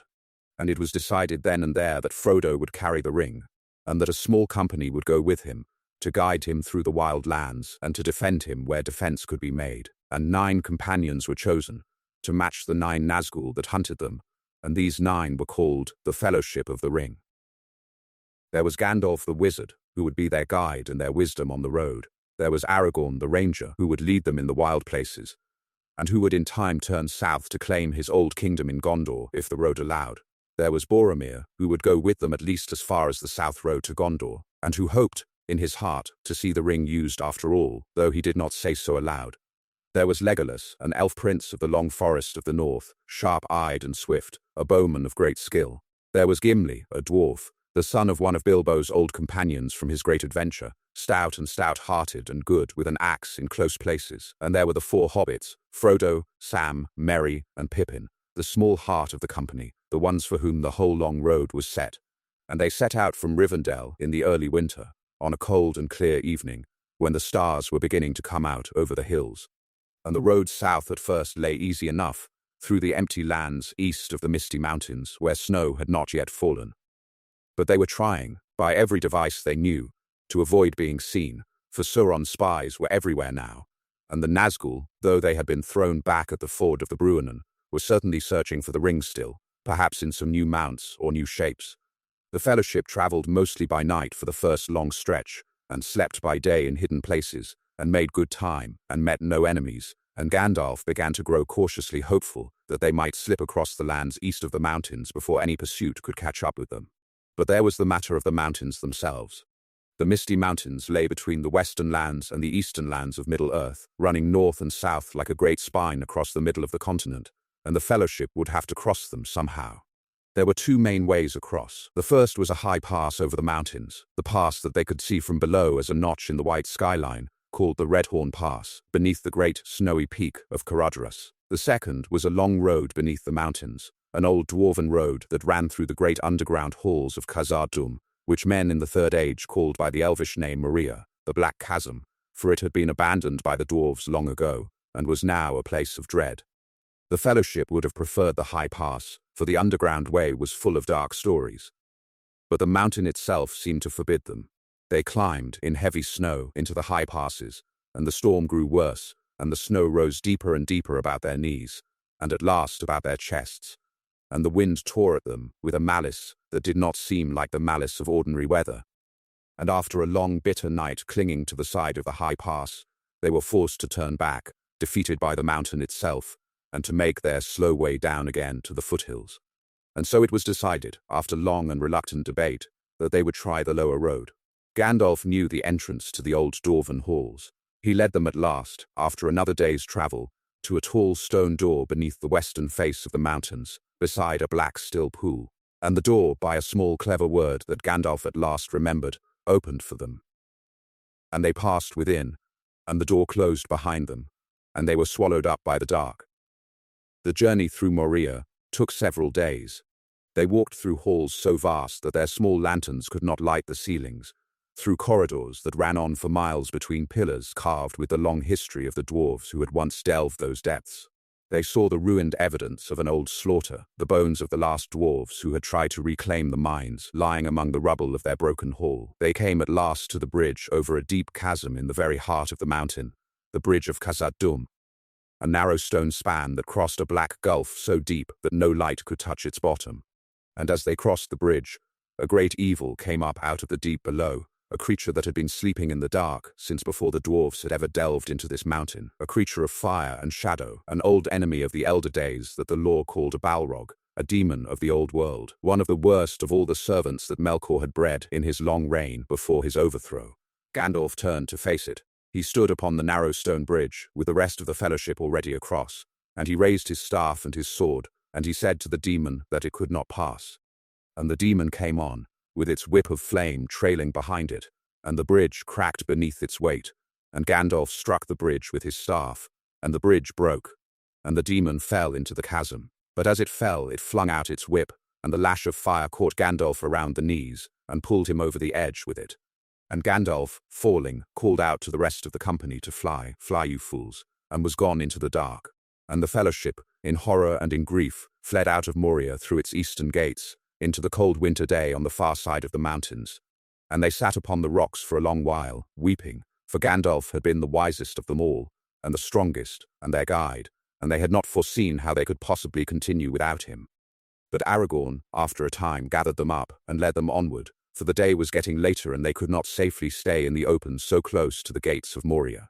And they came down out of the mountains, by a long quiet road, into a fair land that lay along a clear river, the land called Lothlorien, the Golden Wood, where the high elves of Galadriel and her husband Celeborn yet dwelt in the long quiet of their last centuries in Middle-earth.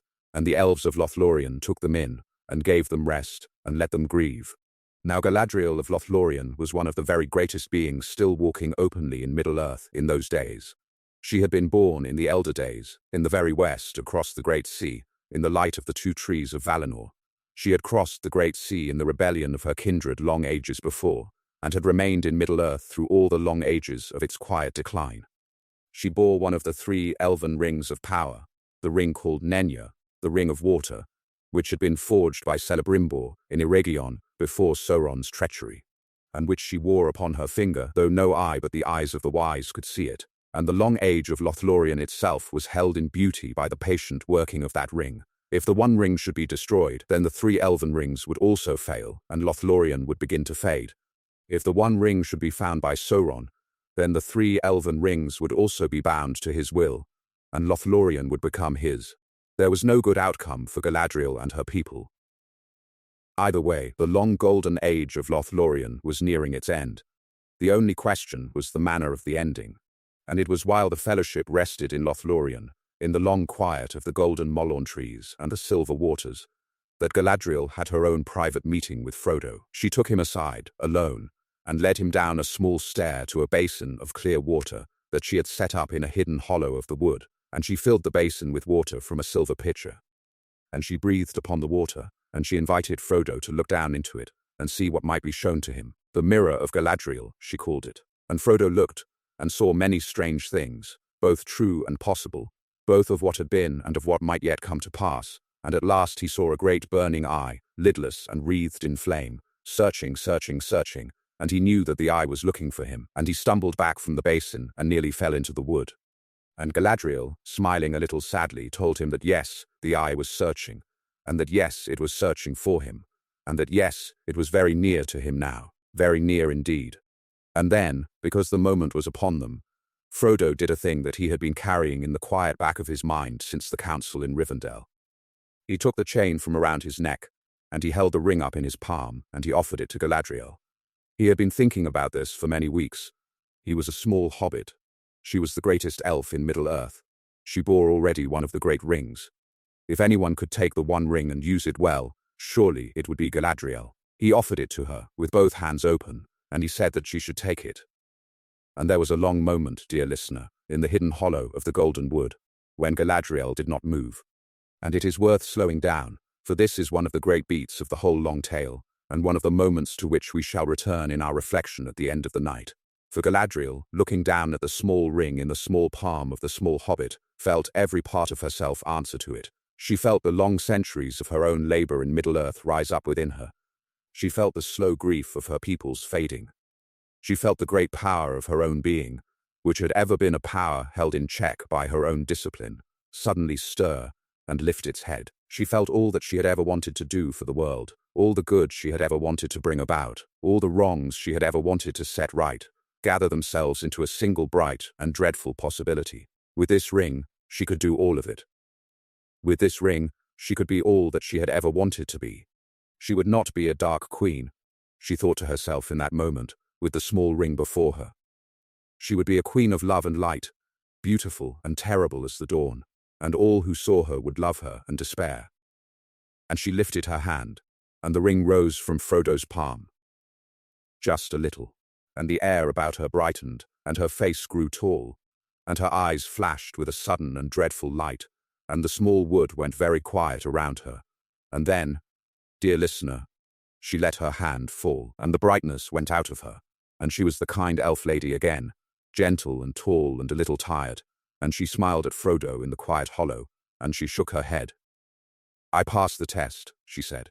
I will diminish, and go into the west, and remain Galadriel. And Frodo, watching her, knew that she had refused the ring, and that she had done so by an effort of her own will against the long and patient call of her own desire, and that she had done so for the simple reason that she was wiser, in the end, than the ring's call could make her be. This too, dear listener, you must remember.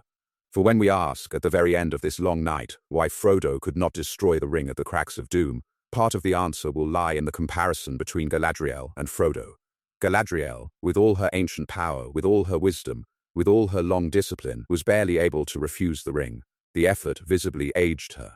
She had to summon every ounce of her self-mastery to set her hand down and let the ring fall back into Frodo's palm. And she did this in a fair wood, in the quiet of a green and golden afternoon, with no great burning mountain looming behind her, with no master of the ring breathing down her neck in the moment, with no 1,000 miles of dreadful road behind her bearing down upon her bones.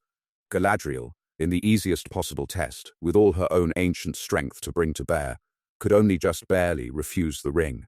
And if Galadriel could only just barely refuse the ring in the easiest possible test, what hope had any creature of doing so in the hardest possible test, at the very edge of the cracks of doom, after 1,000 miles of grief, with the master of the ring himself looking on? Hold that question gently in your mind, dear listener, for it will be answered before this long night is done. But it cannot be answered yet. The road has farther still to go. The fellowship left Lothlorien at last, well rested, well provisioned with the elf bread of the elves which gave great strength to a small bite, and well gifted with cloaks of elven weave and small ropes of elven craft, and other small comforts that would prove useful in the days ahead. Galadriel gave to each of them some small thing in parting, gifts chosen carefully for each of them.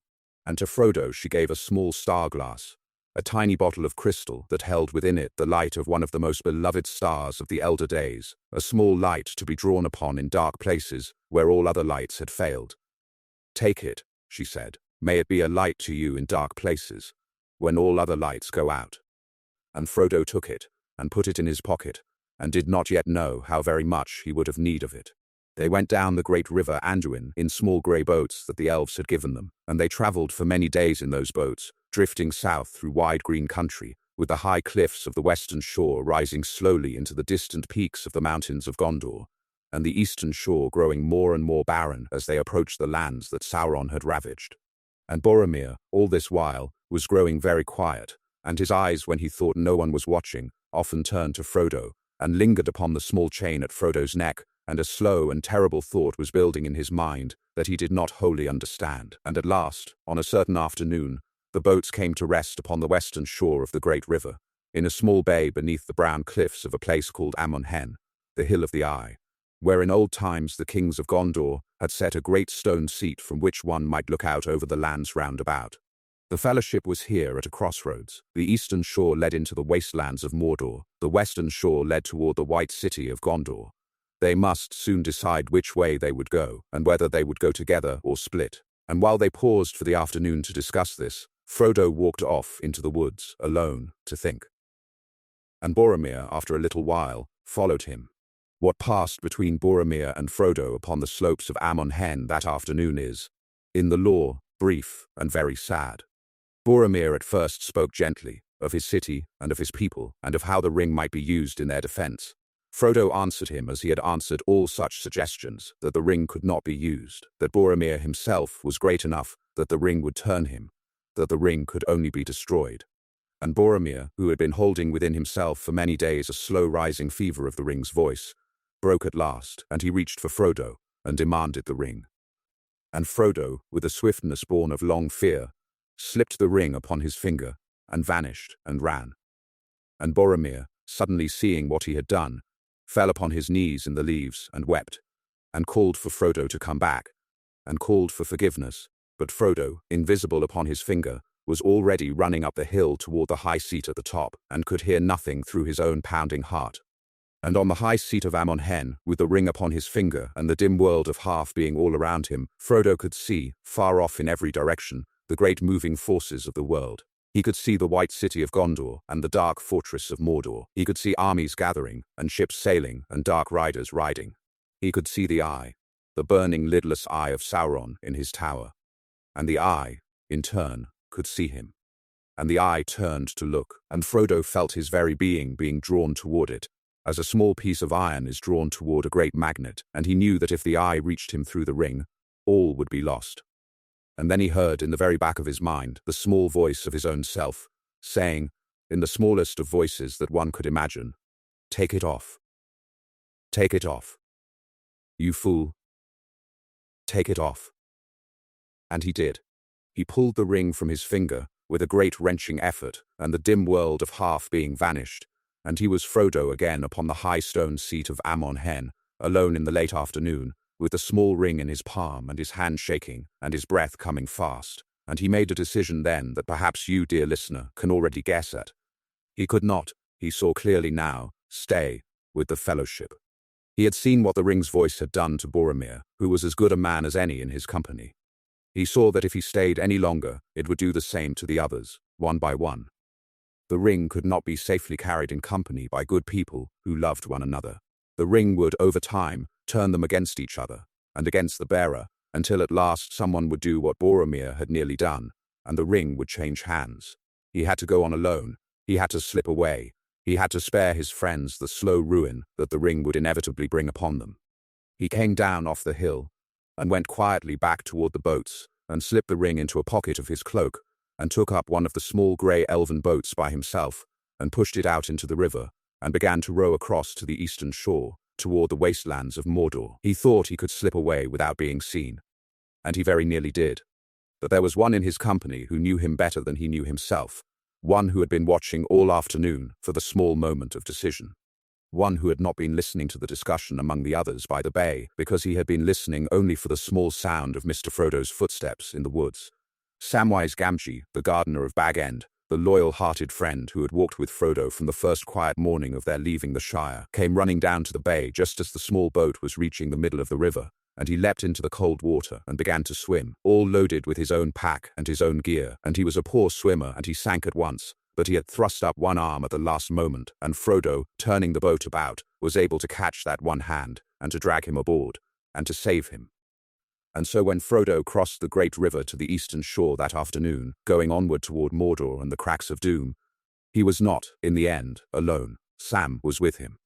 And he could not, when he saw Sam's face, send him back. He had not the heart for it. Sam would come.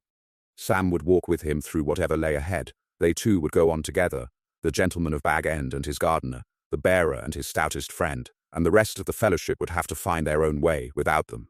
And so it was. And so they did. And here, dear listener, the long road becomes very different from what it had been before. There had been hardships before this, and there had been fears, and there had been close escapes. But Frodo and Sam, alone now on the eastern shore of the great river, with the wastelands of Mordor stretching before them and the white mountains of Gondor falling away behind them, were truly upon the last leg of the road, and from this point onward the journey would be one long slow descent into a country of grief, and the small companions would be all but alone in it, and the ring would grow steadily and steadily heavier in the days and the weeks that followed, until at last it could barely be borne at all. They climbed first, away from the great river, into a maze of cold stone called the Emyn Muil, a labyrinth of bare rock and broken cliffs and small dry valleys that wandered without rhyme through several days' journey, and in these stones they began to be followed. They had heard small noises, the night before they entered the maze, of feet that were not their own, but they had thought it might be only the wind in the rocks. And then on the second night, in a small hidden dell at the base of a sheer cliff, they heard the small noises grow closer, and they laid an ambush, and they caught the small creature that had been following them. It was Gollum. He had escaped from the dungeons of the wood elves of Mirkwood, where he had been kept since his earlier capture by Aragorn.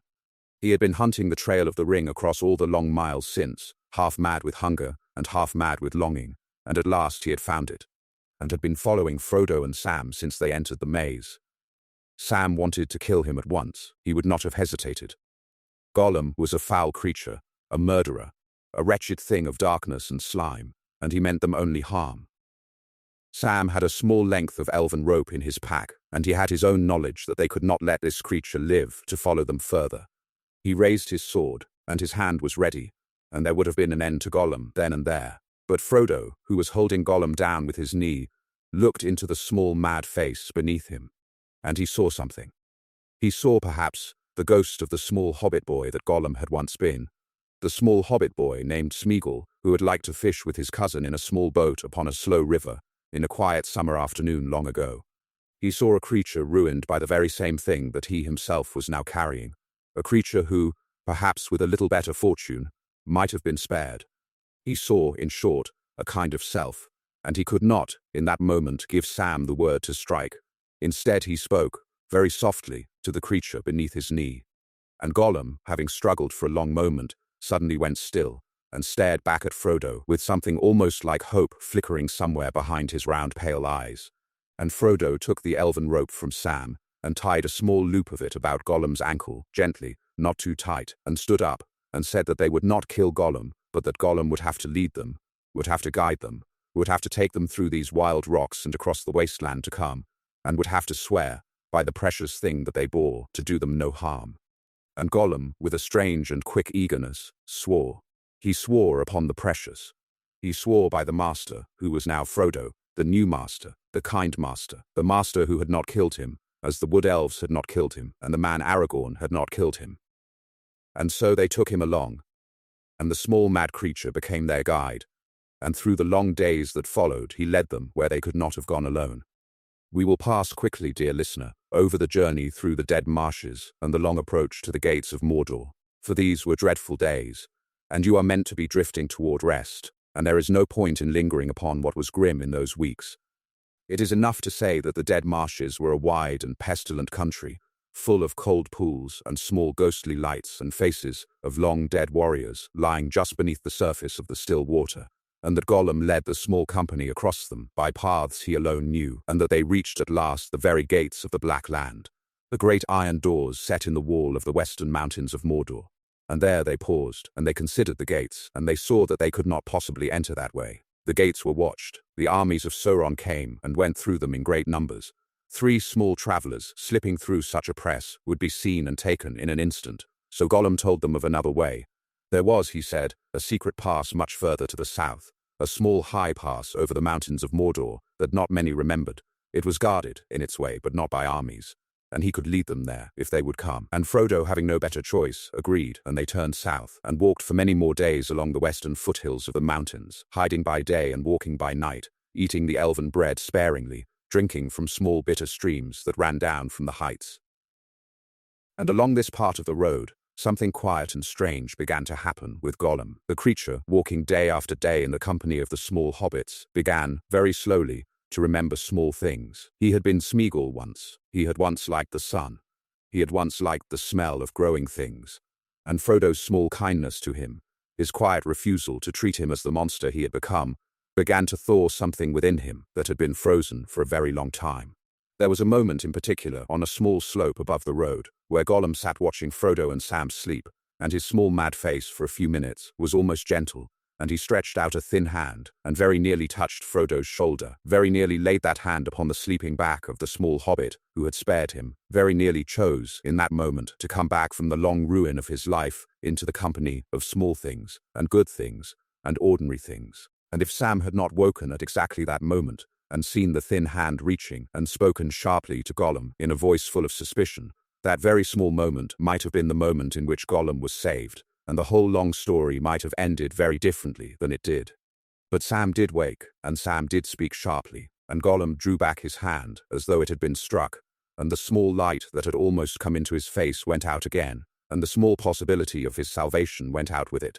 He muttered to himself and called himself fool, and turned his face away into the shadows, and the long slow corruption of him resumed its work. This is one of the very sad small moments of the whole long tale, dear listener, and the lore lingers upon it more than once, for it is one of those moments in which the road might have turned, but did not. Sam was not wrong to be suspicious. Gollum was a dangerous creature, and to leave Frodo alone with him in his most vulnerable hour was to risk everything. Sam was acting from love, and yet, in acting from love and suspicion together, he closed a door that might, in some other version of the story, have led to a different ending. And the small bitterness of this, the two good loyal love-driven hobbits, doing the best they could, accidentally closed off the road to a creature's salvation, is one of the small heartbreaks of the tale. Let it sit for a moment in the soft part of your thinking. We do not always know, in the moments when we are sharpest, that we are closing a door. We are only being careful. And being careful is sometimes exactly the right thing, and sometimes exactly the wrong thing, and we do not always know in the moment which is which. The road went on. They came at last to the foothills of the mountains of Mordor, near a small valley where a road wound up into the heights. This was the pass that Gollum had spoken of, the pass called Cirith Ungol, the Pass of the Spider, and the spider was its name's reason. For there was a creature in the upper darkness of that pass, an old and dreadful creature that had been there since long before Sauron's time, an immense ancient spider in the shape of a beast many times bigger than a horse, with a black armored body and many legs, and a great hunger for any living thing that wandered into her tunnels. Her name was Shelob, which is a word that means simply the great female spider, and she had been preying upon any travelers who came that way for centuries beyond counting, and Sauron knew of her and used her in his way as a useful guard upon a back door of his country that he did not wish to commit his own soldiers to watching.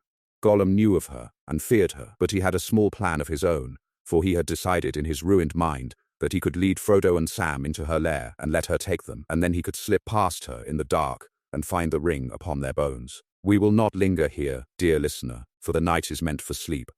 It is enough to say that the small company climbed the long winding road up into the pass in the dark, and that Gollum slipped away from them at the last moment, and that Frodo, going on alone into the dark of Shelob's tunnels with only Sam beside him, was at last attacked by the great spider in a long high chamber of cold stone, and that he was stung in the back of the neck by her terrible poison, and that he fell, and that he did not move.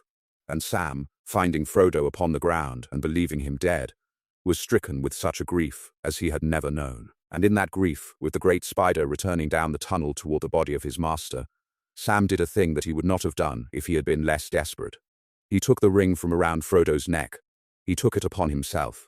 He took it, in part, because he could not leave it for Sauron's servants to find upon the body of his fallen master. He took it, in part, because someone had to carry it onward, and there was no one left to carry it but him.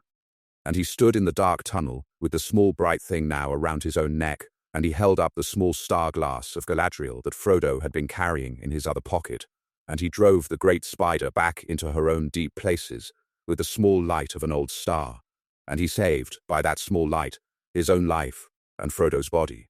And then he wept, alone in the dark of the pass, with the ring upon his own neck and his master lying still upon the cold stones.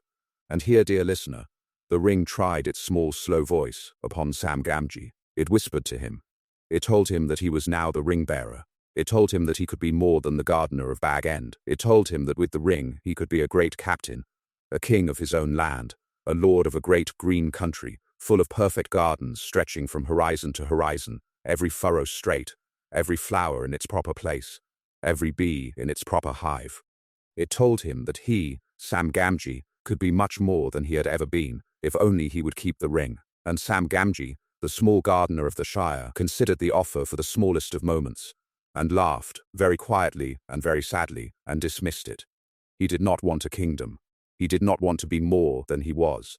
He wanted only one small garden, his own, in Bag End, and one small wife, who was waiting for him at home if he should ever see her again, and a few small ordinary days of peace at the end of his life. The ring, by offering him too much, had offered him nothing, and he slipped the chain off his own neck with surprising ease, and he set it aside in his hand, and he turned back to his master's body, intending to take the ring and carry it onward only as far as he had to. But while he was kneeling beside Frodo, trying to gather his strength to leave the body and go on, a company of orcs came up the pass from the Mordor side, and found Frodo, and seeing that he was still warm and breathing, for the great spider's sting only put her prey into a deep helpless sleep, so that she could feed upon them at leisure later, They bundled him up and carried him away to the tower of Cirith Ungol nearby, to keep him until Sauron should send for him. And Sam, hidden by the ring which he hastily slipped on once more, followed them at a distance, and watched where they took his master, and made his plans. And then he went to the tower. How he got into the tower, and how he found Frodo in a small high cell at the top of it, and how he rescued his master from the orcs who guarded him, is a story that the lore tells in some detail, but we will pass over it lightly here, for the night is meant for rest. It is enough to say that Sam Gamgee, the small gardener, climbed the tower of Cirith Ungol almost alone, and that he found his master alive though stripped of his clothes and his mithril coat, and that he carried him out of that place by his own strength, with the ring restored to its proper bearer once more, and that he, alone of every bearer the ring had ever known, gave it back when his master asked for it, without struggle, without grief, without delay. He simply handed it over.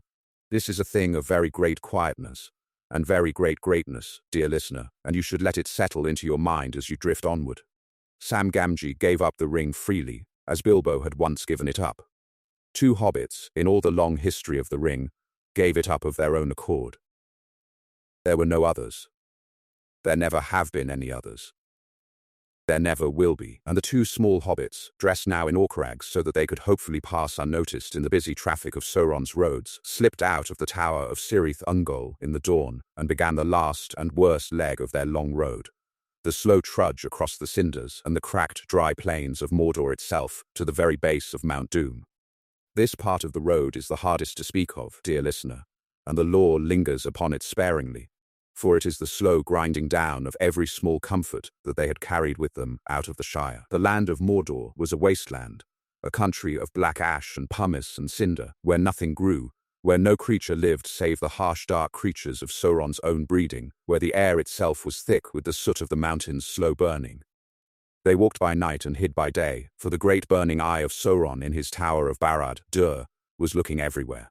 They drank from small bitter pools of water that they found by chance. They had nothing to eat at the end but a few small crumbs of elven bread. They grew thinner and slower and weaker. Their feet bled. Their lips cracked. The orc rags that they wore chafed at every joint, and the ring, dear listener, became unbearably heavy. For it was here, on this last stretch of the road, that the ring grew at last into the full power of its long approach. The closer they came to the mountain, the closer they came to the very forge in which the ring had been made, the more strongly the master's voice spoke through the gold. The ring grew warm against Frodo's chest, the chain about his neck grew heavy as iron, and seemed to drag him forward into the dust, and would not let him stand straight, and he walked at last with his shoulders hunched and his face down, and his small arms hanging limp at his sides.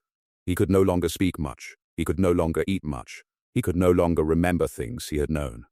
He could no longer remember the Shire. He could no longer remember the green of his own garden in the spring. He could no longer remember the taste of fresh apples, or the smell of fresh bread, or the warmth of a fire upon a winter evening. All of these things had been slowly dimmed out of him by the long grinding voice of the ring. He had only the ring left. The ring was everything. The ring was the world. The ring was his being. And Sam, walking beside him, watched all of this with a grief he could barely contain. Sam, who had not been bearing the ring, could still remember. Sam could still remember the smell of the green tea his old gaffer used to brew of an evening. Sam could still remember the way the light fell in the lane outside Bag End at the long pale dusk of the longest day of summer. Sam could still see, in the very back of his mind, the small face of Rosie Cotton, the girl he had not quite found the courage to ask to walk out with him before the long road had taken him east. And Sam held all of these memories close.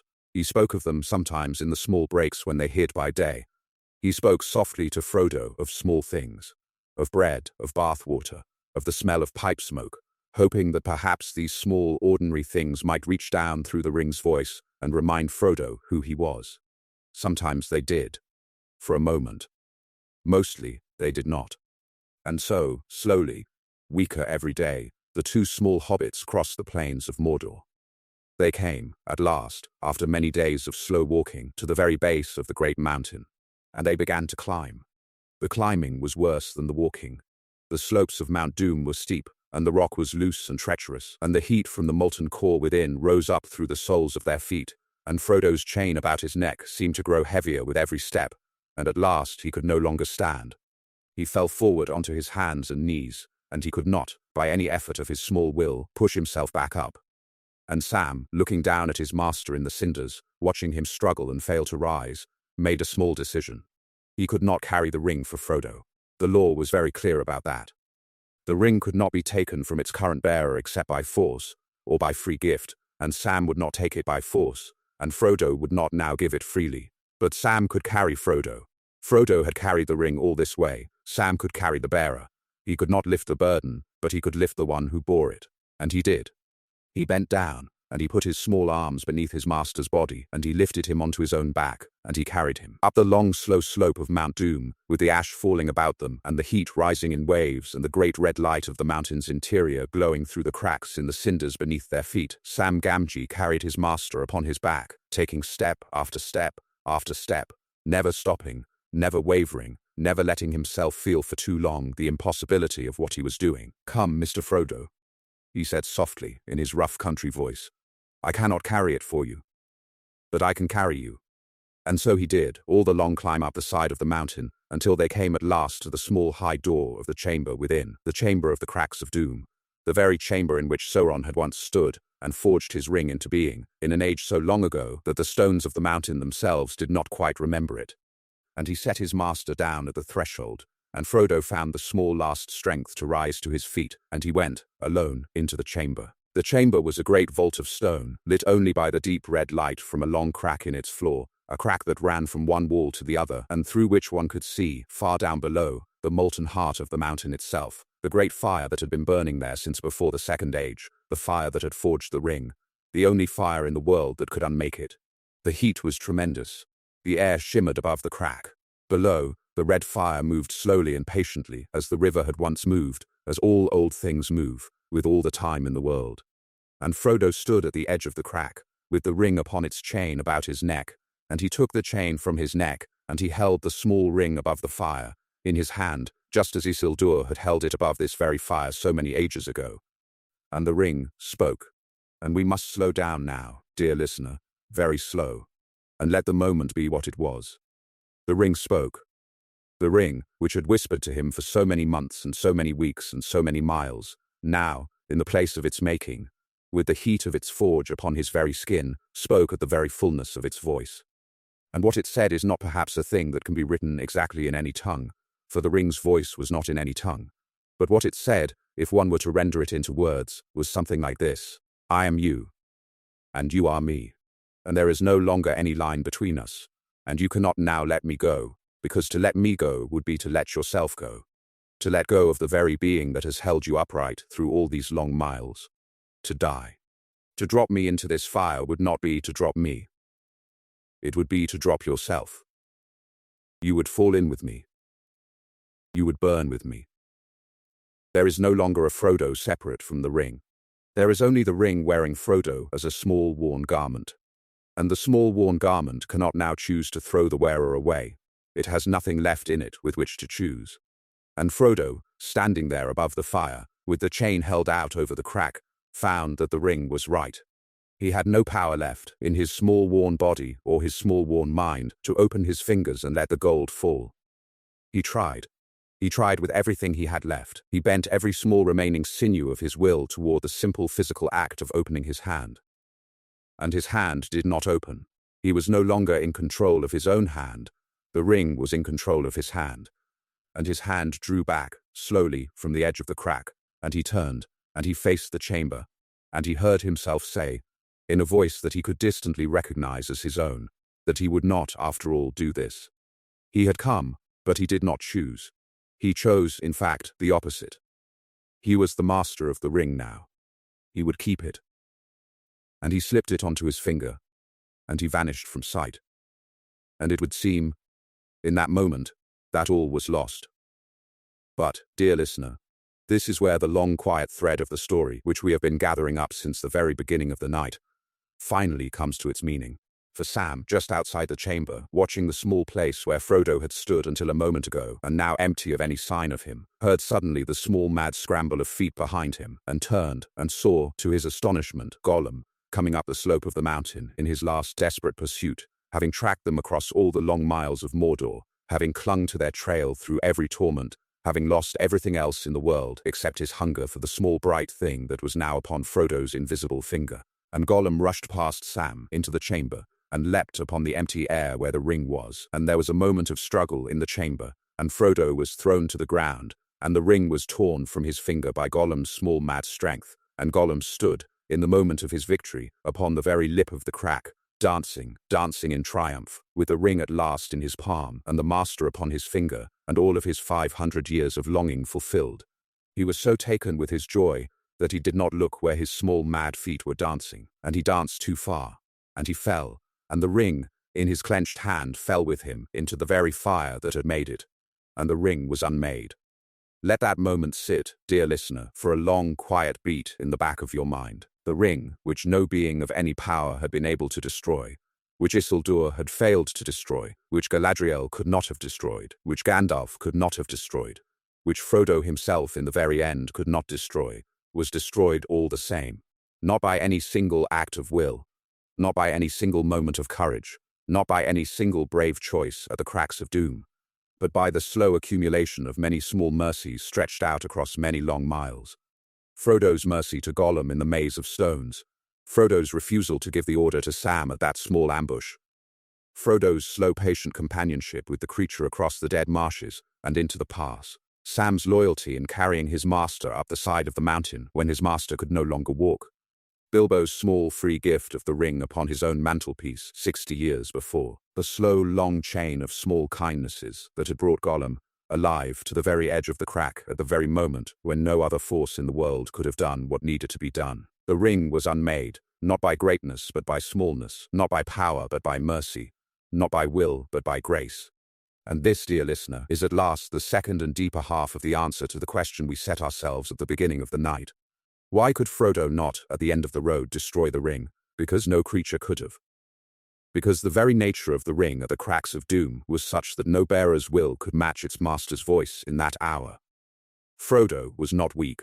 Frodo had done, in fact, what no other being in Middle-earth could have done. He had carried the ring further than Isildur had carried it, further than Galadriel could have carried it, further than Gandalf could have carried it. He had brought it to the very lip of the fire. He had spent every drop of his power of will and body, and that was just sufficient to bring him to the destined point, and no further. The deed was done because of him, even though it was not done by him. He had laid down the path along which the deed at last came to pass. He had given Gollum, by 1,000 small mercies along that path, the only possible road back to the cracks of doom. And then, when the path had at last led to its end, another power, that one ever-present power that is never absent and never named, finished what Frodo had brought to the threshold, and so the ring was destroyed, and the great tower of Barad-dûr, in which Sauron had been waiting and watching, collapsed in a single moment as the foundation of his power was unmade in the fire beneath him, and his spirit, which had been bound to the ring all those long ages, was at last dissipated upon the wind of the world, and could never again take any shape or work any will, and the long shadow of the second great evil of the world was lifted forever from Middle-earth, and Frodo, lying upon the stones of the chamber with his hand bleeding where Gollum had bitten the ring from his finger, looked up at Sam, who was kneeling beside him in tears, and smiled the first small smile that Sam had seen from him in many weeks.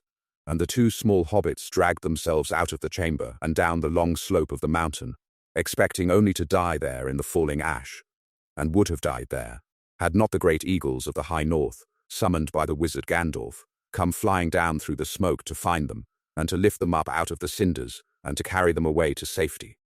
And now, dear listener, as the great eagles bear the small hobbits up into the cooling air above the broken mountain, as the long shadow lifts from the lands beneath them, as the slow gentle dawn begins at last to spread across all the green places of Middle-earth that have endured the long fear of so many bitter years, let us, you and I, drift back from the road we have walked together, and let us turn our minds, just for a quiet little while, to what the long tale of this small hobbit and his small heavy burden might gently tell us about our own small and ordinary lives. For the tale is not only about a ring and a mountain and a small wizardly old world of which our waking days are no part. It is, in its deeper telling, about something much closer to home than any of that. It is about what it is to carry, for a long time, a burden that we did not ask for and that we cannot put down, and about what it is to keep walking even when the walking has worn us almost away, and about what becomes possible at the very end of a long patient road, when we have given everything we have, and have brought ourselves only to the threshold, and find that the threshold is, in some quiet way, enough. The small mercies we offer along our road, the small kindnesses we extend to creatures who do not deserve them, and might not even want them, the small steady patience with which we set one tired foot after the other, even when no one is watching, even when no song will be sung about it, even when we ourselves do not yet see where any of it is going. These small, steady mercies, dear listener, are the road that we lay down, quietly, beneath whatever larger destination may be waiting for us at its end. And we do not, ourselves, always have to be the ones who reach that destination. Sometimes our task, our quiet, ordinary task, is only to bring the road to a place where someone else, or something else, or some quiet other power that we do not need to name, can carry the last small step. We do not have to be great. We do not have to be strong. We do not have to be unbroken at the end. We have only to keep walking, and to keep being kind along the walk, and to leave the great endings to whatever larger pattern they belong to. This is what the small hobbit Frodo did, and this is what allowed the ring to be unmade, and this, in some smaller and gentler way, is what is being asked of us also, in our own small slow days. And now, dear listener, let the long story dim slowly down within you, like a small candle burning quietly toward its last clean inch of wick. Let the great mountain fade, and let the small road fade, and let the small heavy ring itself fade, and let the small bearer at last sleep, as you yourself are about to sleep, beneath a sky now empty of any shadow. Let the stars come out one by one, far above the green hills of a kinder country, where there is no road to be walked, and no burden to be carried, and no mountain to be climbed. Only soft grass beneath your feet and clean air upon your face, and the long, gentle quiet of a world that has, at last, set down its long fear. Let your breath grow slow. Let your eyes stay closed. Let the kindness of the small companions who came with you on this long, quiet hour stay with you a little while into your dreams. The loyalty of Sam, the patience of Frodo, the quiet mercy that ran like a small bright thread through everything. Good night, dear friend. May your dreams be filled with wonder and light. Sleep now, and rest.